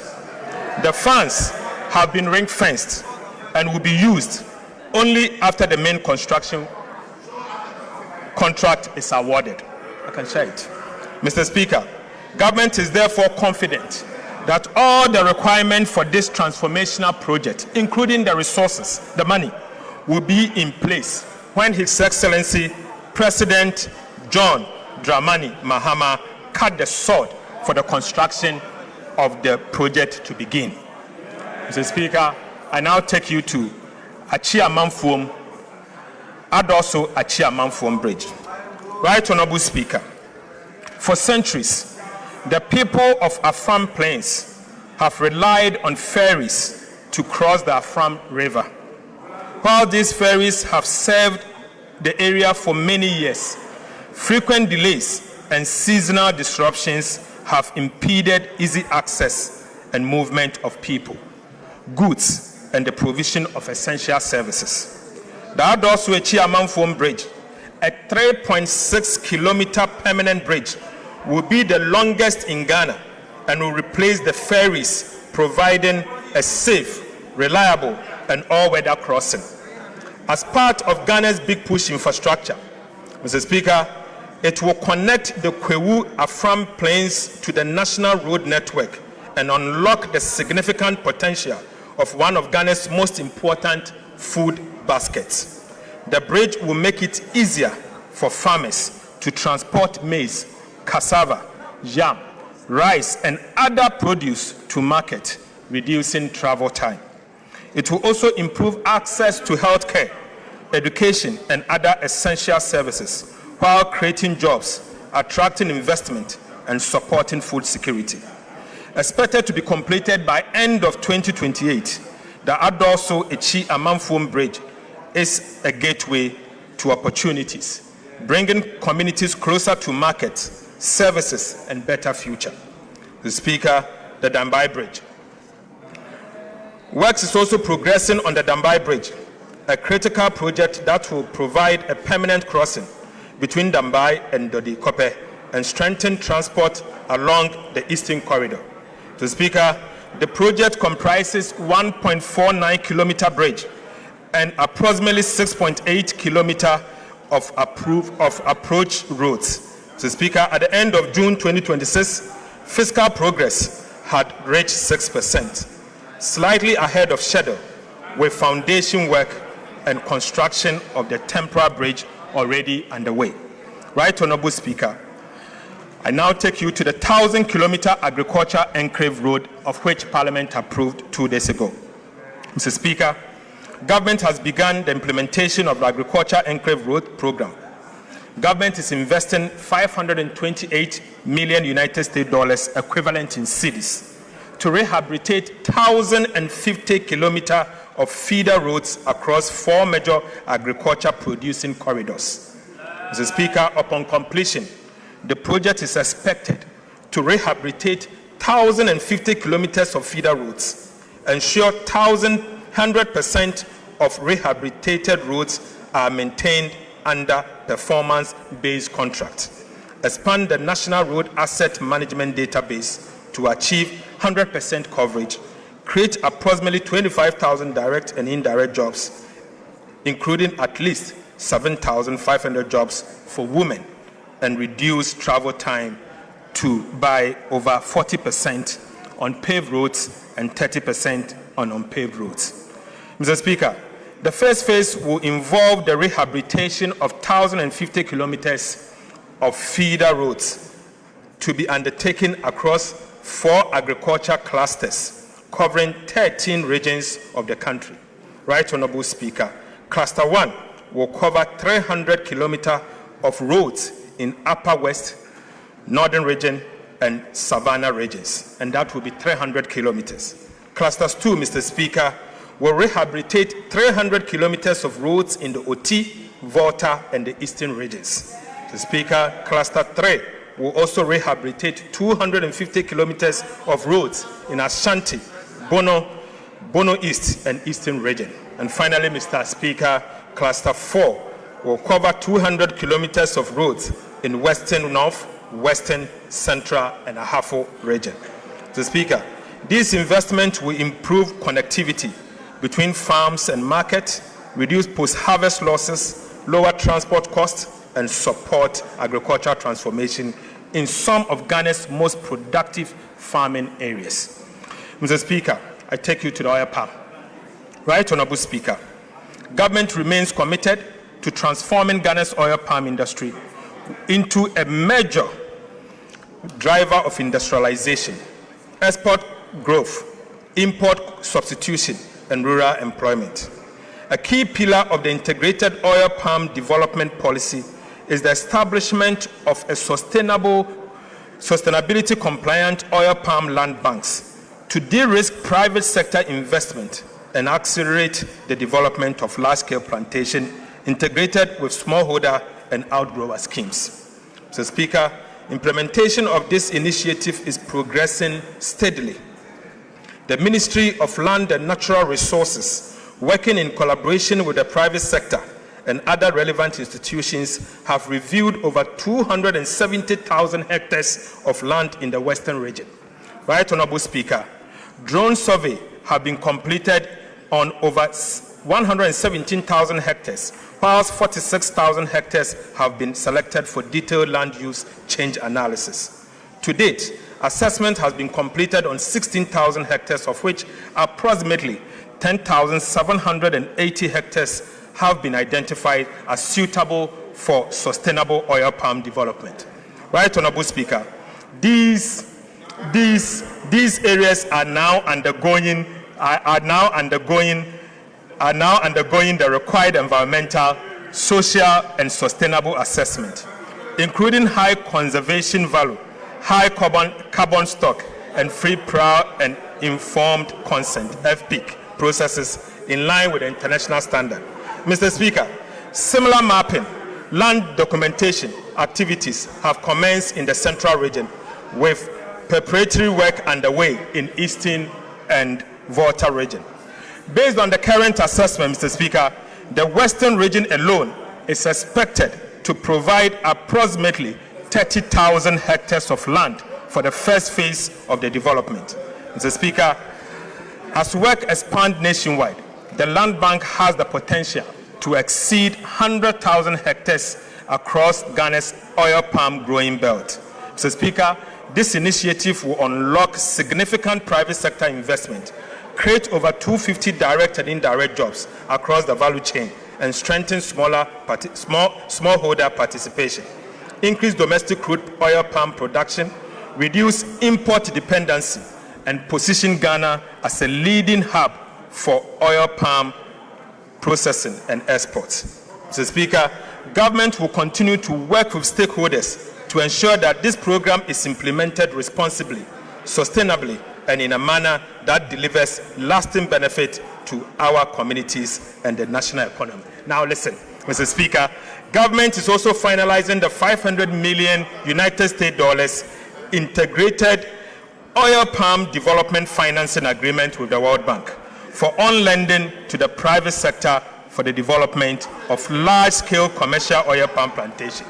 We expect to conclude and present it to this House by the end of this year. Right, Honorable Speaker, we expect to bring it for approval by the end of this year.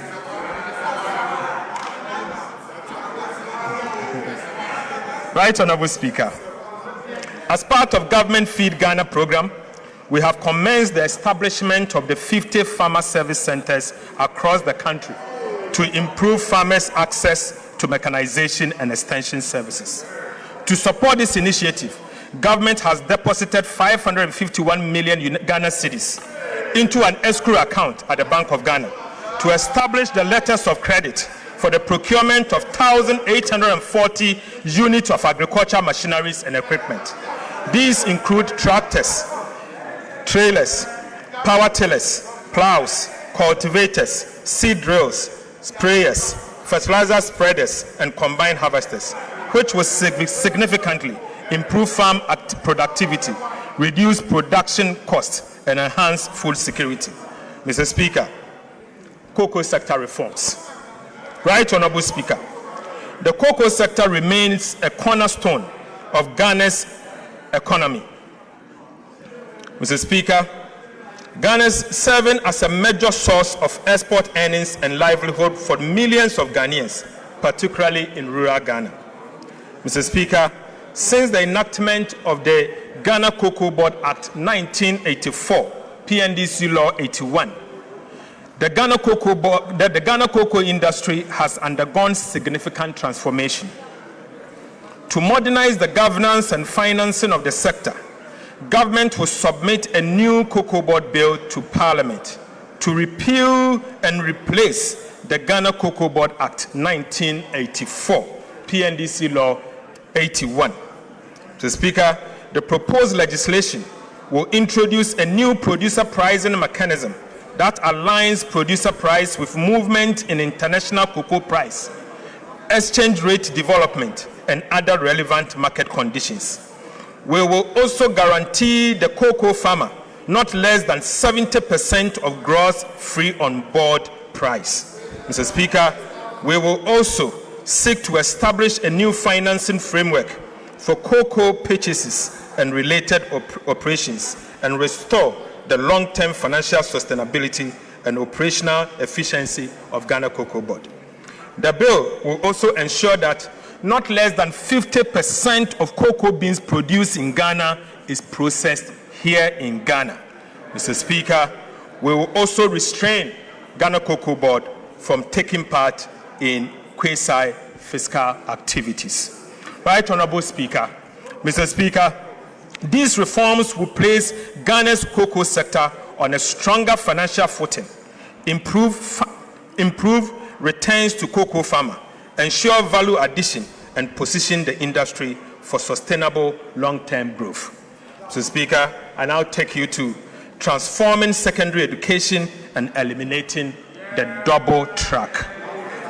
Mr. Speaker, the government of Ghana the education remains one of the most powerful investments we can make in the future of our country. Government is therefore taking bold steps to transform secondary education through a $300 million United States dollar World Bank financing. Mr. Speaker, under this $300 million United States dollar World Bank financing initiative, government will undertake 210 major infrastructure interventions across the country. These include, Mr. Speaker, we are building 10 new secondary schools. Right, Honorable Speaker, we will rehabilitate 150 secondary schools. Mr. Speaker, we are upgrading 30 Category C secondary schools to become a Category B school. Mr. Speaker, aside, we are also upgrading 20 Category B schools to be part of Category A. Mr. Speaker, we are also going to procure furniture to support these schools that we are upgrading and ensure that every school child going to any of our secondary schools benefit from textbooks free of charge. Mr. Speaker, 10 new secondary schools will be strategically distributed to improve access in the underserved areas. 1 new school each will be constructed in Western North, Greater Accra, Volta, Oti, Northern, Upper East, Upper West, Savannah, and Central Region.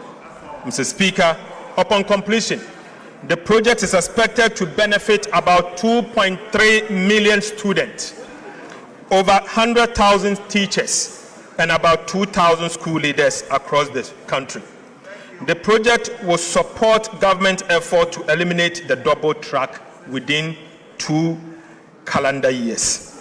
Mr. Speaker, improved learning outcomes, particularly in mathematics and science, expand female participation in STEM and TVET education, and equip our young people with the digital, technical, and green skills required for the jobs of the future.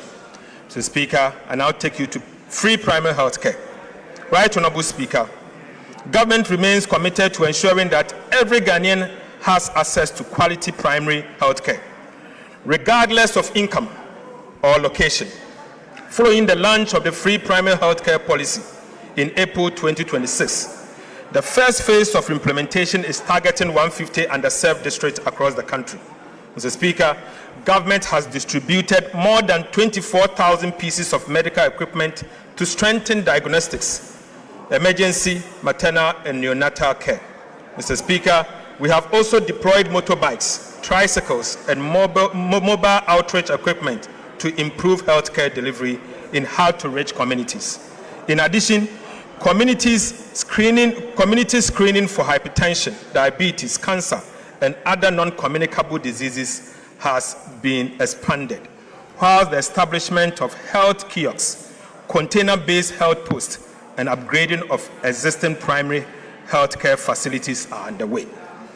Women's Development Bank, Mr. Speaker. Right Honorable Speaker, government has made progress towards the establishment of the Women's Development Bank. On the 26th of January 2026, the bank was formally incorporated as WDB Ghana Limited. Mr. Speaker, following its incorporation, government applied to the Bank of Ghana for the requisite banking license to enable the bank commence operations. Mr. Speaker, in fulfillment of the capital requirement for licensing, the Ministry of Finance has deposited an amount of 400 million Ghana cedis into an account with the Bank of Ghana as the initial capital for the Women's Development Bank.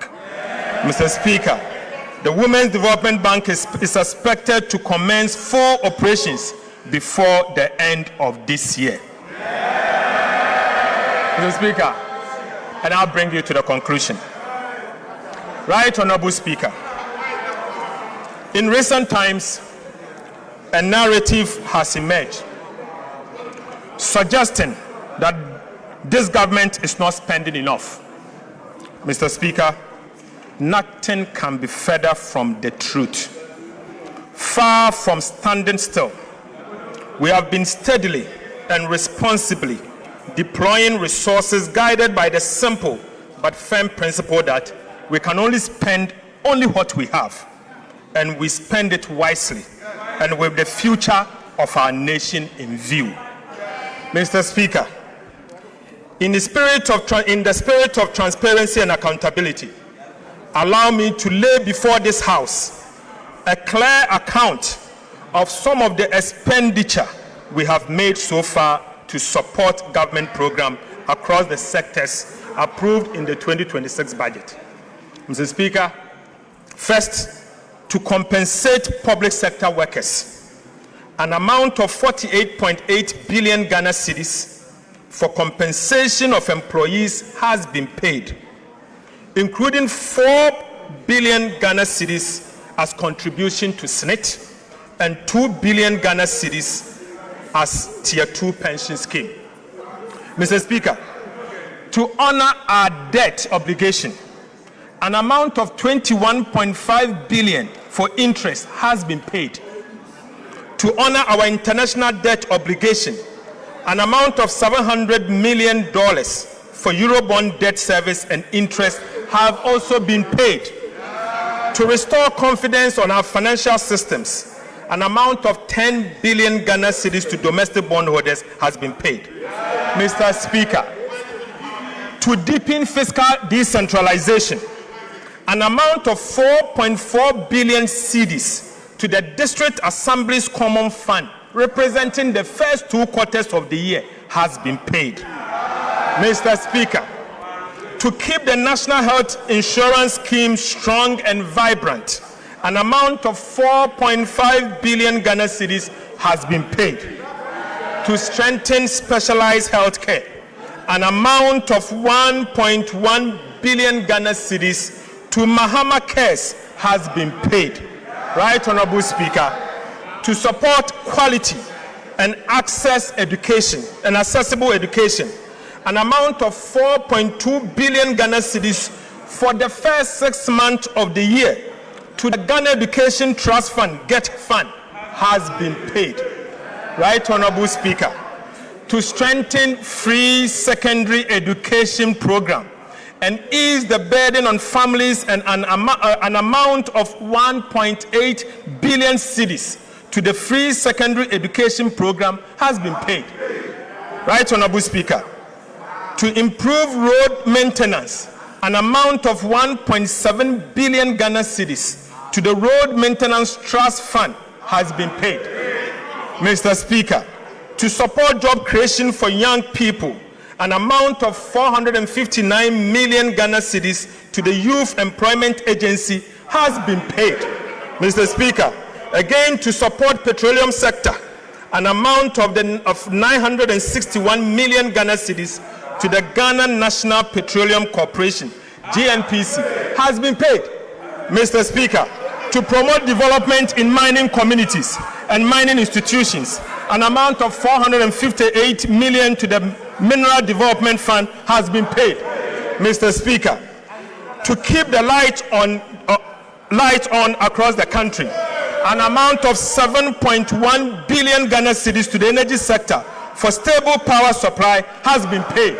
Mr. Speaker, to clear legacy arrests, to clear your arrests, Mr. Speaker, an amount of 5.3 billion Ghana cedis has been paid to, Mr. Speaker, to give remaining to free compulsory basic education, an amount of 76 million Ghana cedis as capitation grant has been paid. Mr. Speaker, to support the most vulnerable in our society, an amount of 485 million Ghana cedis to LEAP beneficiaries has been paid. Mr. Speaker, to provide nutritious meal and keep our children in school, an amount of 877 million to the Ghana School Feeding Program has been paid. Mr. Speaker, to ease the burden on families, an amount of 46 million for BEC registration has been paid. Mr. Speaker, to remove financial barriers to tertiary education, an amount of 537 million for the no-fee stress policy has been paid. Right, Honorable Speaker, to support teachers, the teacher trainees, an amount of 104 million as teacher training allowance has been paid. Right, Honorable Speaker, to support nursing training, an amount of 144 million as nursing training allowance has been paid. Mr. Speaker, to strengthen grassroots governance, an amount of 93 million as assembly members allowance has been paid. Mr. Speaker, to promote skills development and entrepreneur, an amount of 45 million for the National Apprenticeship Program has been paid. Mr. Speaker, to support Ghana's participation in the 2026 FIFA World Cup, an amount of 58 million has been paid. Mr. Speaker, to support environmental sustainability, an amount of 477.4 million to ARICOPS has been paid. Mr. Speaker, in fulfillment of our campaign promise, an amount of 1.1 billion Ghana cedis to the Ministry of Food and Agriculture for flagship programs, including food, buffer stock, fertilizers, certified seed distribution, Feed Ghana, irrigation infrastructure, has been paid. Right, Honorable Speaker, to modernize agriculture, through the establishment of the Farmer Service Center, an amount of 551 million into an escrow account for the establishment of a letter of credit has been paid. Right, Honorable Speaker, to support infrastructure development, an amount of 11.5 billion Ghana cedis as capital expenditure has been paid. Mr. Speaker, to improve road infrastructure, an amount of 6.5 billion Ghana cedis for the Big Push infrastructure program has been paid. Mr. Speaker, to support education delivery, an amount of 915 million for goods and services under the Ministry of Education, including sanitary pads, has been paid. Mr. Speaker, to ensure smooth and effective functioning of government, an amount of 7.9 billion Ghana cedis for goods and services have been paid. Right, Honorable Speaker, to protect our rivers, forest reserves, and agricultural lands against the Galamsey menace, an amount of 16 million to the National Anti-Illegal Mining Operations Secretariat, NIMOS, has been paid. Mr. Speaker, permit me to end where I began, not with numbers, but with reflection. Mr. Speaker, permit me to end where I began, not with a number, but with a reflection. Right, Honorable Speaker, before this administration took office, this country stood at the edge of an economic cliff. The city was in free fall. Inflation has raised 50%. Our sovereign debt rated junk. Our access to the world capital market had been cut off. And for the 17th time in our history, Ghana turned to the IMF for a bailout. Mr. Speaker, that was the Ghana we inherited. Today, inflation stands at 5.3%. Our currency, the Ghana cedi, has stabilized. Economic growth is above 6% and broad-based. Our debt to GDP is now 45%, years ahead of schedule. The primary balance is in surplus, not in deficit. Interest rates have declined significantly, and Ghana has successfully completed the final review of the IMF bailout program. Mr. Speaker, we promised to move this economy from the emergency room to the wellness center. Mr. Speaker, we have kept that promise. Mr. Speaker, I give this House my firm assurance this economy will never return to the emergency room under our watch. Right, Honorable Speaker, I want to give this House my firm assurance that this economy will never return to the emergency room under our watch. Mr. Speaker, let me be clear. These achievements do not belong to government. They belong to the people of Ghana. Behind every number in this statement is the sacrifice of an ordinary Ghanaian. The pensioner who accepted painful and crude haircuts on a lifetime savings.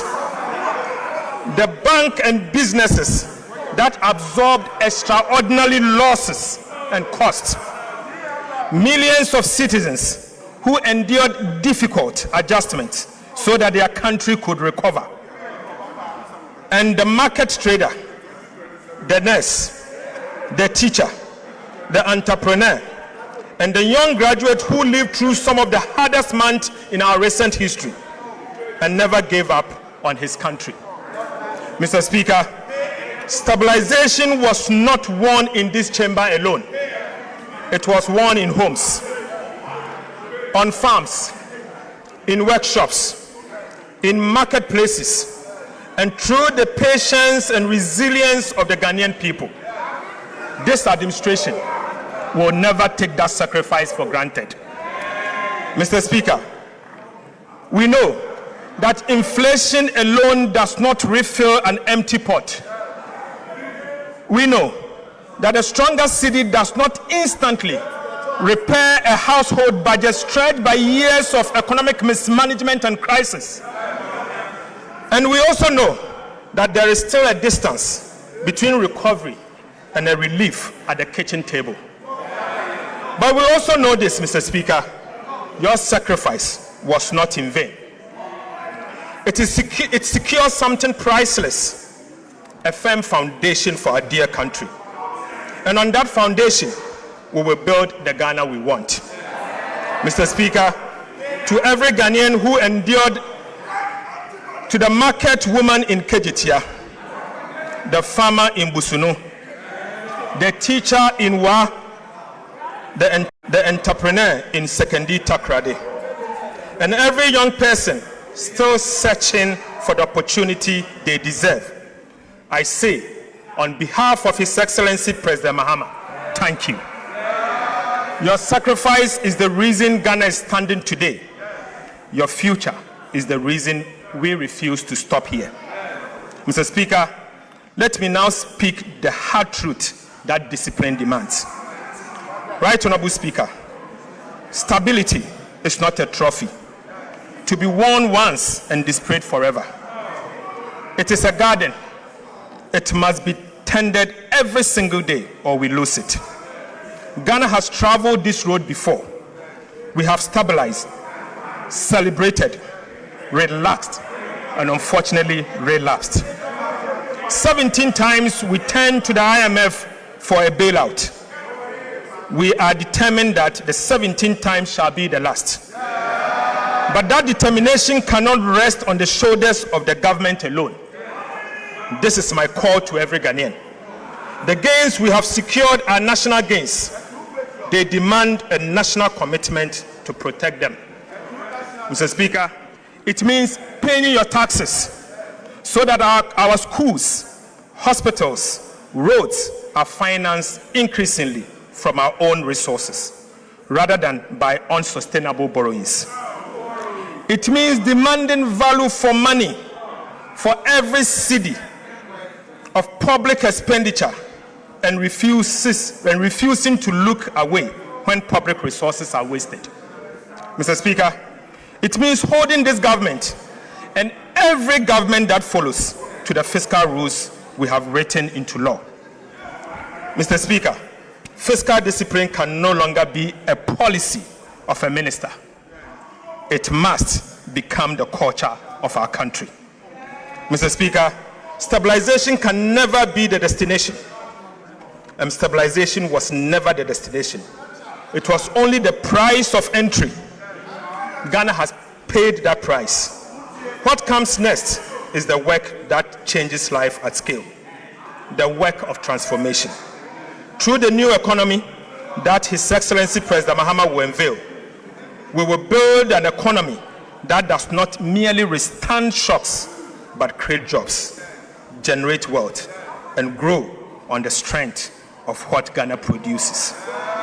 Mr. Speaker, the true measure of a finance minister is not how much he spends, but how faithful he protects the resources entrusted to him. Right, Honorable Speaker, the true measure of a finance minister is not how much he spends, but how faithful he protects the resources entrusted to him. The money we manage does not belong to those entrusted to manage it. It belongs to the people of Ghana. Mr. Speaker, it belongs to you and belongs to all of us.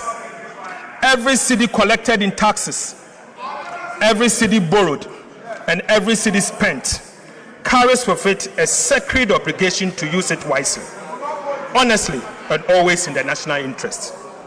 My assurance to this House and to every Ghanaian is simple: your money is safe.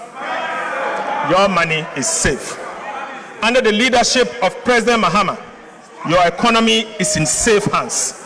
And as long as I have the honor to serve as Minister for Finance, it will remain so.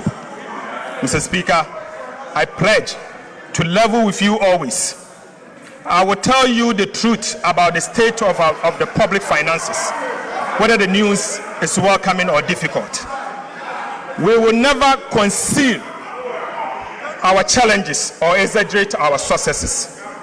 Trust is about the truth, and truth must remain the foundation of sound economic management. Our responsibility now is not merely to celebrate these gains, but to preserve them for future generations. Economic stability is not an event. It is a duty renewed every day through prudent stewardship, fiscal discipline, and unwavering accountability. Mr. Speaker, Ghana is not going back. Under the leadership of His Excellency President Mahama and with the determination of the Ghanaian people, Ghana is moving forward steadily, honestly, and together. Mr. Speaker, with these remarks, I respectfully submit the 2026 mid-year fiscal policy review of the budget statement and economic policy of government to this House for consideration. God bless our homeland Ghana and make our nation great and strong. Mr. Speaker, I thank you.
Original.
For 50 years.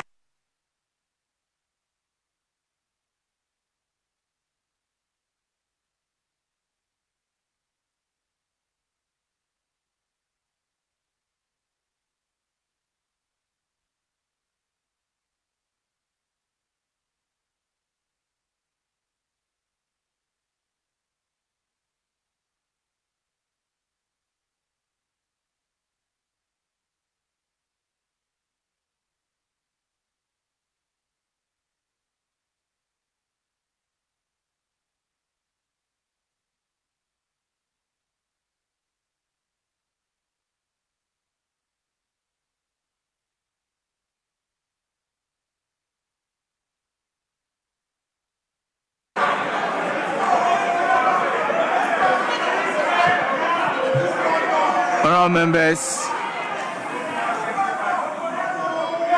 I think we can continue. Honourable members,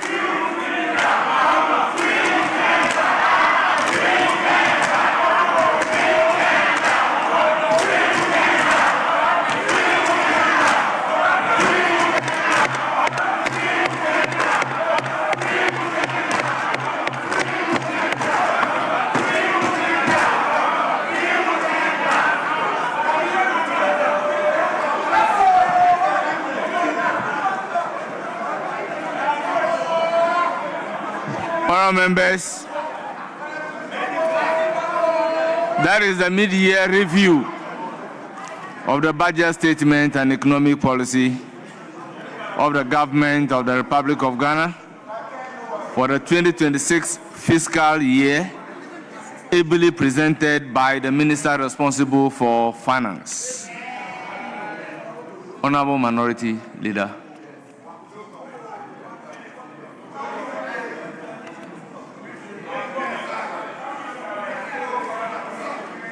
Mr. Speaker.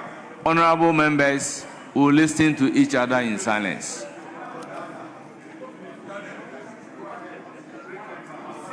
Mr. Speaker, the Finance Minister has just told this House that the true character of a Finance Minister is not determined by how much he spends,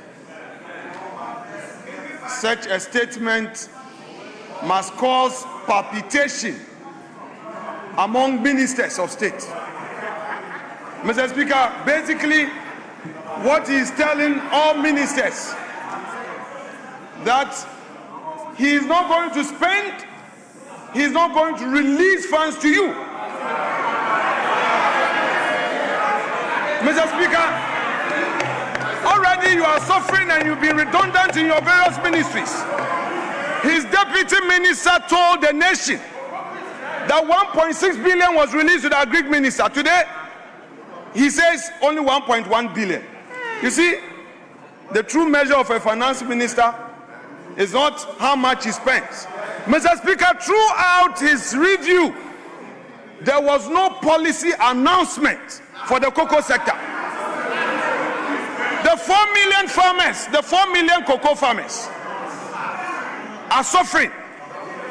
This finance minister, since he took over as a supervising minister responsible for cocoa, we have seen suffering and wailing, and he comes here to lament. Mr. Speaker, he talks about determining the true cost of economic policy. The true cost. He's talking about having met some debt. What he has forgotten, that he refused good counsel from the minority. When Gold Board and Bank of Ghana charges on the gold for reserve policy was at 15%, we cautioned. He didn't listen. Later, IMF forced them to reduce it to 9%. 3 days ago, the governor announced that he was no more going to participate in this gold for reserve. It's too late in the day. You've already incurred losses of 9.6 billion. That is what the IMF told you. And you come here, you're saying prudent management of the economy. Really? Mr. Speaker, this review is full of English with empty payment. The payment he said is done. He said they've done some payment. Why didn't he give us details? You paid your party members. You paid your party members. The monies have gone to your party members. And Mr. Speaker, the Nkukon Kitinkiti project has now become protein. Honourable members, I insist we listen to each other in silence. The Nkukon Kitinkiti has become protein for your party executives. They are all cooking Akukon Kwai. It is now Akukon Kwai. Mr. Speaker, I want the finance minister to walk the talk. If you come here and you say 24-hour market, 24-hour market at 42 million cities, and you've abandoned the Agenda 111. The hospitals, that should be your priority. You are not constructing the hospitals. Then you are spending a whooping sum of 42 million, and you say you've released 80% to the assemblies. Mr. Speaker, meanwhile, you are using the assemblies, their own allocation, to pay for the 24-hour economy. When there are no hospitals, how do you say you are constructing markets? Mr. Speaker, this review is uninspiring. There is no inspiration. What we are experiencing in this country is persecution, persecution, persecution. For the first time, we are seeing political imprisonment. One to me is a political prisoner. Mr. Speaker, Camilla Al-Hassan, a young mother of 3, is also a political prisoner, telling you how intolerant you are. And you are here telling us you are running an economy. You want this to be a one-sided parliament. When people criticize you, you threaten them. A lot of my MPs here are being threatened. You are threatening members of parliament with prosecution. Let me serve a warning to the Attorney General that the Raveni clouds shall no longer be victorious. They shall not long possess the sky. Be careful. 2028, you'll be in opposition. 2028. If you are not careful, Mr. Speaker, if you don't stop now, you will go and meet meet one to me there, and one to me will be out, and you will go in. So I'm advising you, let us all be measured. We welcome the reforms by the finance minister, and for the first time, he did something patriotic by acknowledging the digitalization reforms we introduced in government payments.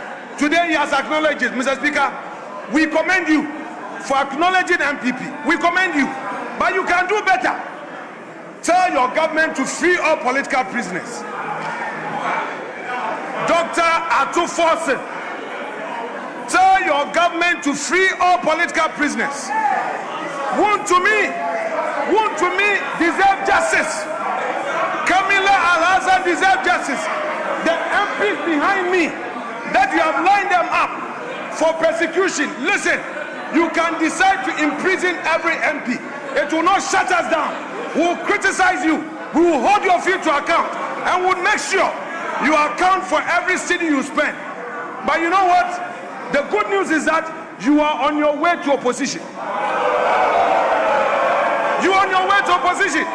So you should begin thinking. You should begin thinking deep. Because the Nsawam cells, Nsawam prison will not be locked up. It will open widely for you. It will swallow many of you. From what we are seeing in public procurement, your situation will be worse. So be careful, those of you who are comfortable. And finally, you claim you want a third term. Third term.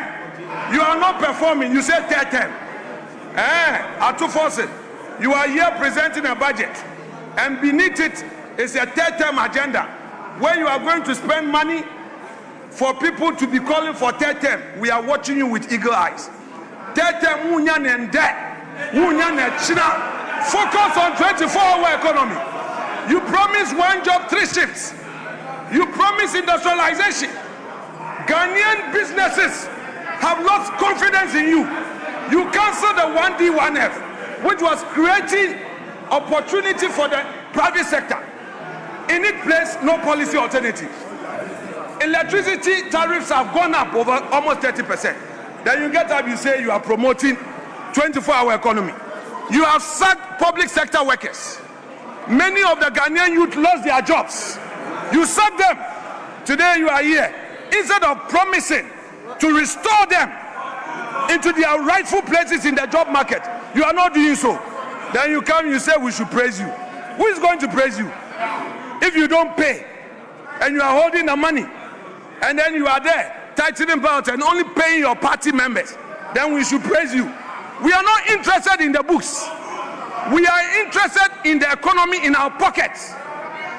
People are suffering, Mr. Speaker. People need jobs. Your youth, even your MPs, they are praising you here. A lot of them are hungry. Your backbenchers, they can't go back home. Your backbenchers. And you hear, you say we should praise you. We will not praise you. It is the same old story. Asem Dadana, Mrs. Sai, again, Asem Dadana, Mr. Speaker, I rest my case.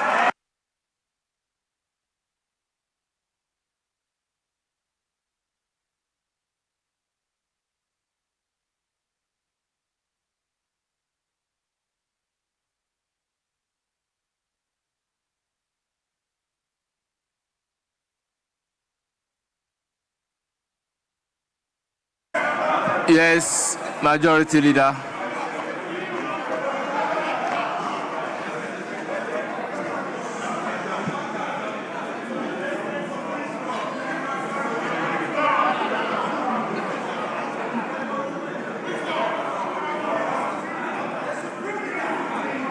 Mr. Speaker.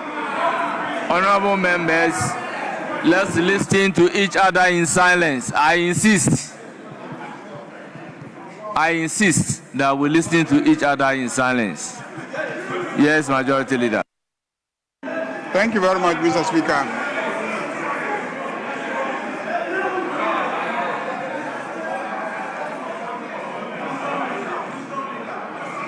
Mr. Speaker, let me, on behalf of the House, thank the Finance Minister for presenting a mid-year review of the budget, which this House approved and authorized him to execute. And Mr. Speaker, I must say that the Finance Minister has given a very good account of himself. Mr. Speaker, just to correct the records, there is no inconsistency between what the Finance Minister said and what his deputy mentioned some time ago. His deputy mentioned that he had given a release of 1.1 billion, 1.6 billion. Today, the Finance Minister reported that he has given 1.1 billion to the Ministry of Agriculture and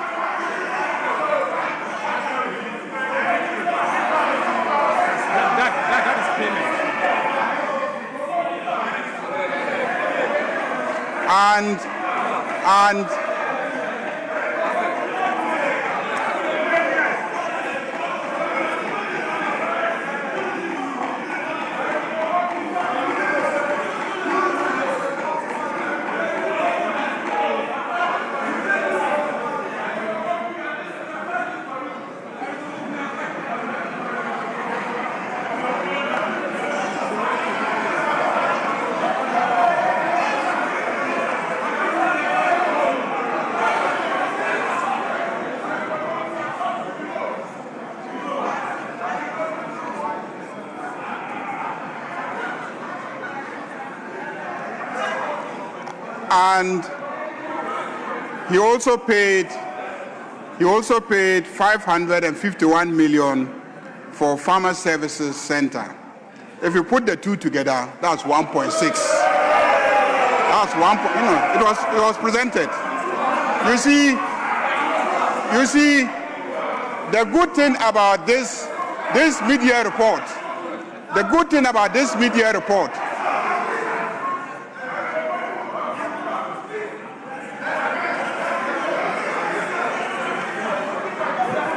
Honorable members, for once, let's listen to each other in silence. Honorable members, please. The good thing about this report is that it was presented live on national television. Everybody was watching and they saw the figures projected. So if the minority leader engages in a slip of tongue, it is important for me to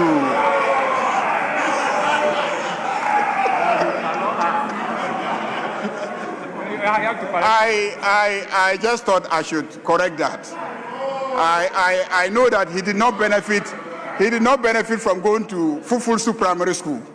So his mathematics might not be as good as Honorable Jinapor's mathematics. When you add 551 to 1.1, you get 1.6. So the Finance Minister and his deputy presented an accurate figure. But Mr. Speaker, we were in this country, in this parliament, and there was a finance minister who told us that he could not run this economy without taxing our Momo transfers. That he could not run this economy without taxing our Momo transfers. A finance minister who could not run the economy without going for debts. Today, we have a finance minister who has abolished all those taxes, and yet he is successfully managing our economy.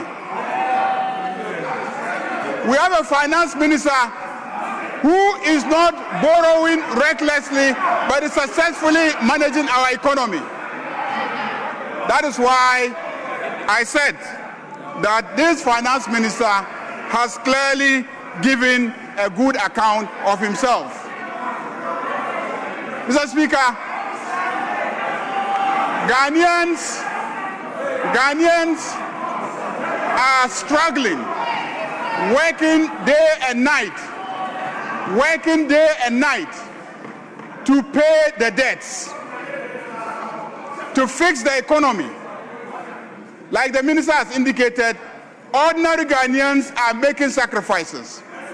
Where is the man who put us in the debt? Where is Ken Ofori-Atta?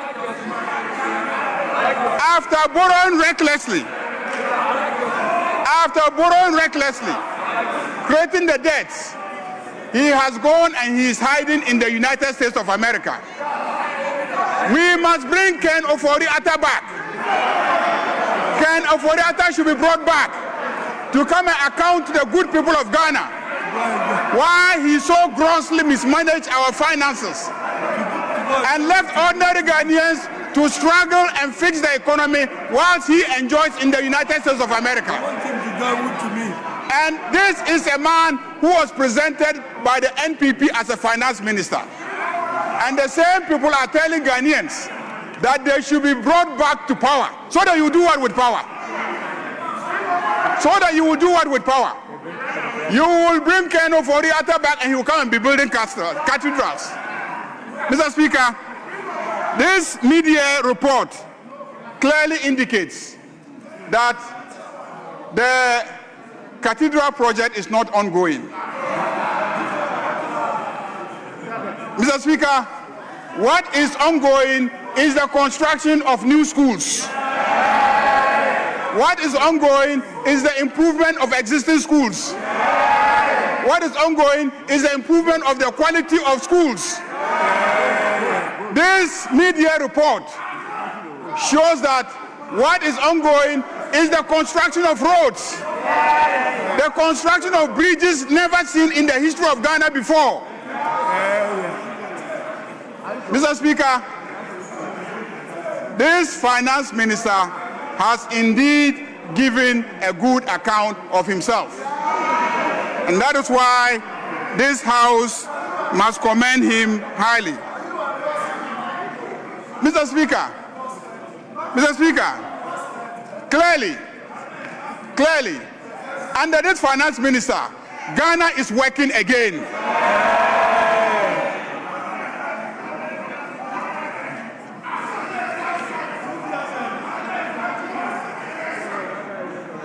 Mr.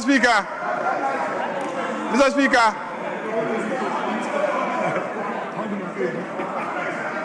I believe that with Dr. Atuforsen managing our economy, we can all go to sleep with two eyes closed because he will deliver. Mr. Speaker, as for the issues that my friends in the minority have raised, I am surprised that when we have been presented with a mid-year review of the budget, we are seeking to castigate the judiciary of this country. You are castigating the judiciary because it is not the Attorney General who convicted Wontumi. It is not Atuforsen who convicted Wontumi. It is a judge who convicted Wontumi. So the place to go to is the court, where he has been convicted. Go and fight your case in the court.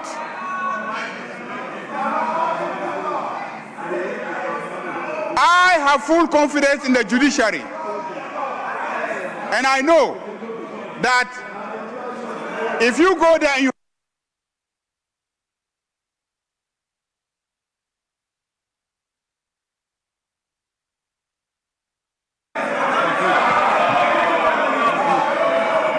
Mr. Speaker, this is not a forum to discuss Wontemi. It won't be fair to Wontemi for us to make him the subject matter of debate. So, Mr. Speaker, let me join this House to commend the Finance Minister and to assure the Finance Minister of the support of this House, of the support of Parliament as he continues to work and improve the finances and the economy. Finance Minister, this morning or this afternoon, you have laid a number of bills. You have laid a number of bills which we believe are all aimed at helping you achieve your various targets. This House will diligently go through the bills and ensure the passage of the bills. Mr. Speaker, why is the minority leader thinking that he should take the same time as myself? I speak for 189 people. I speak for 189 people. You speak for how many people? Let's count them. How many are they? How many are they? How can the person who speaks for 189 share the same time as the person who speaks for 87? How does that happen? How does the person who speaks for only 87 have the same time as the person who speaks for 189? Mr. Speaker, so be measured in terms of what you ask for. Honorable. Look at your size when you're asking for material. Honorable Majority Leader. Mr. Speaker. Honorable Majority Leader, they will still keep your time for you. Yes, Minority Leader.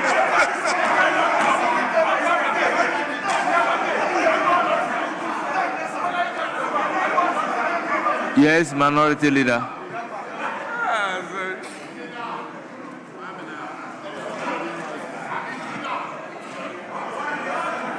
Mr. Speaker,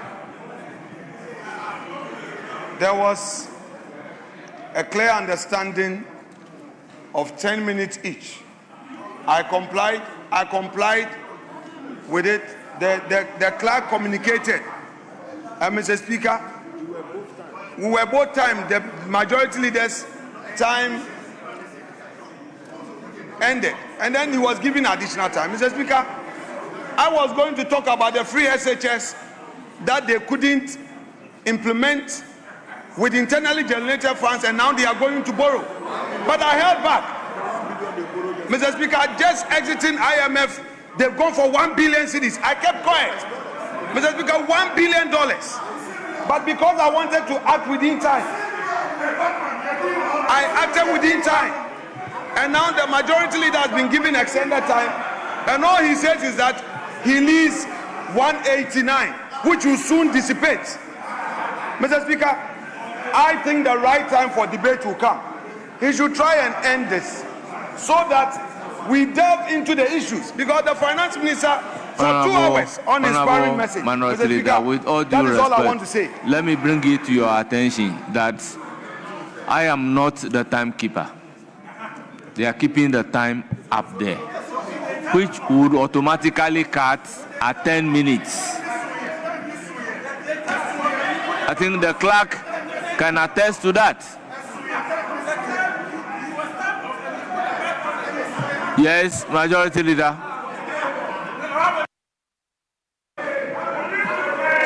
Mr. Speaker,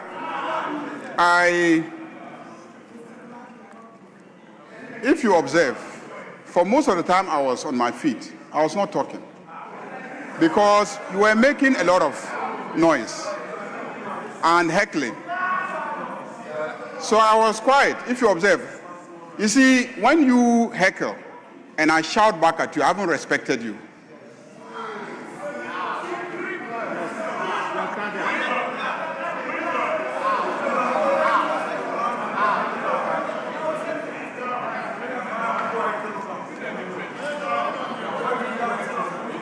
The reason is that there's a proverb among my people, but I will not use that proverb.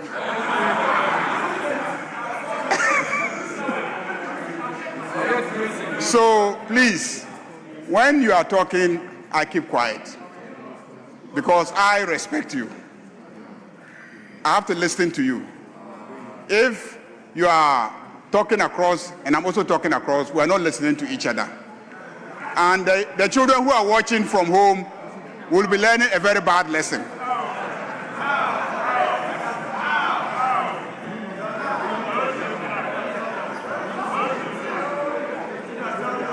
That's why anytime you start, I keep quiet. That was what ate into my time.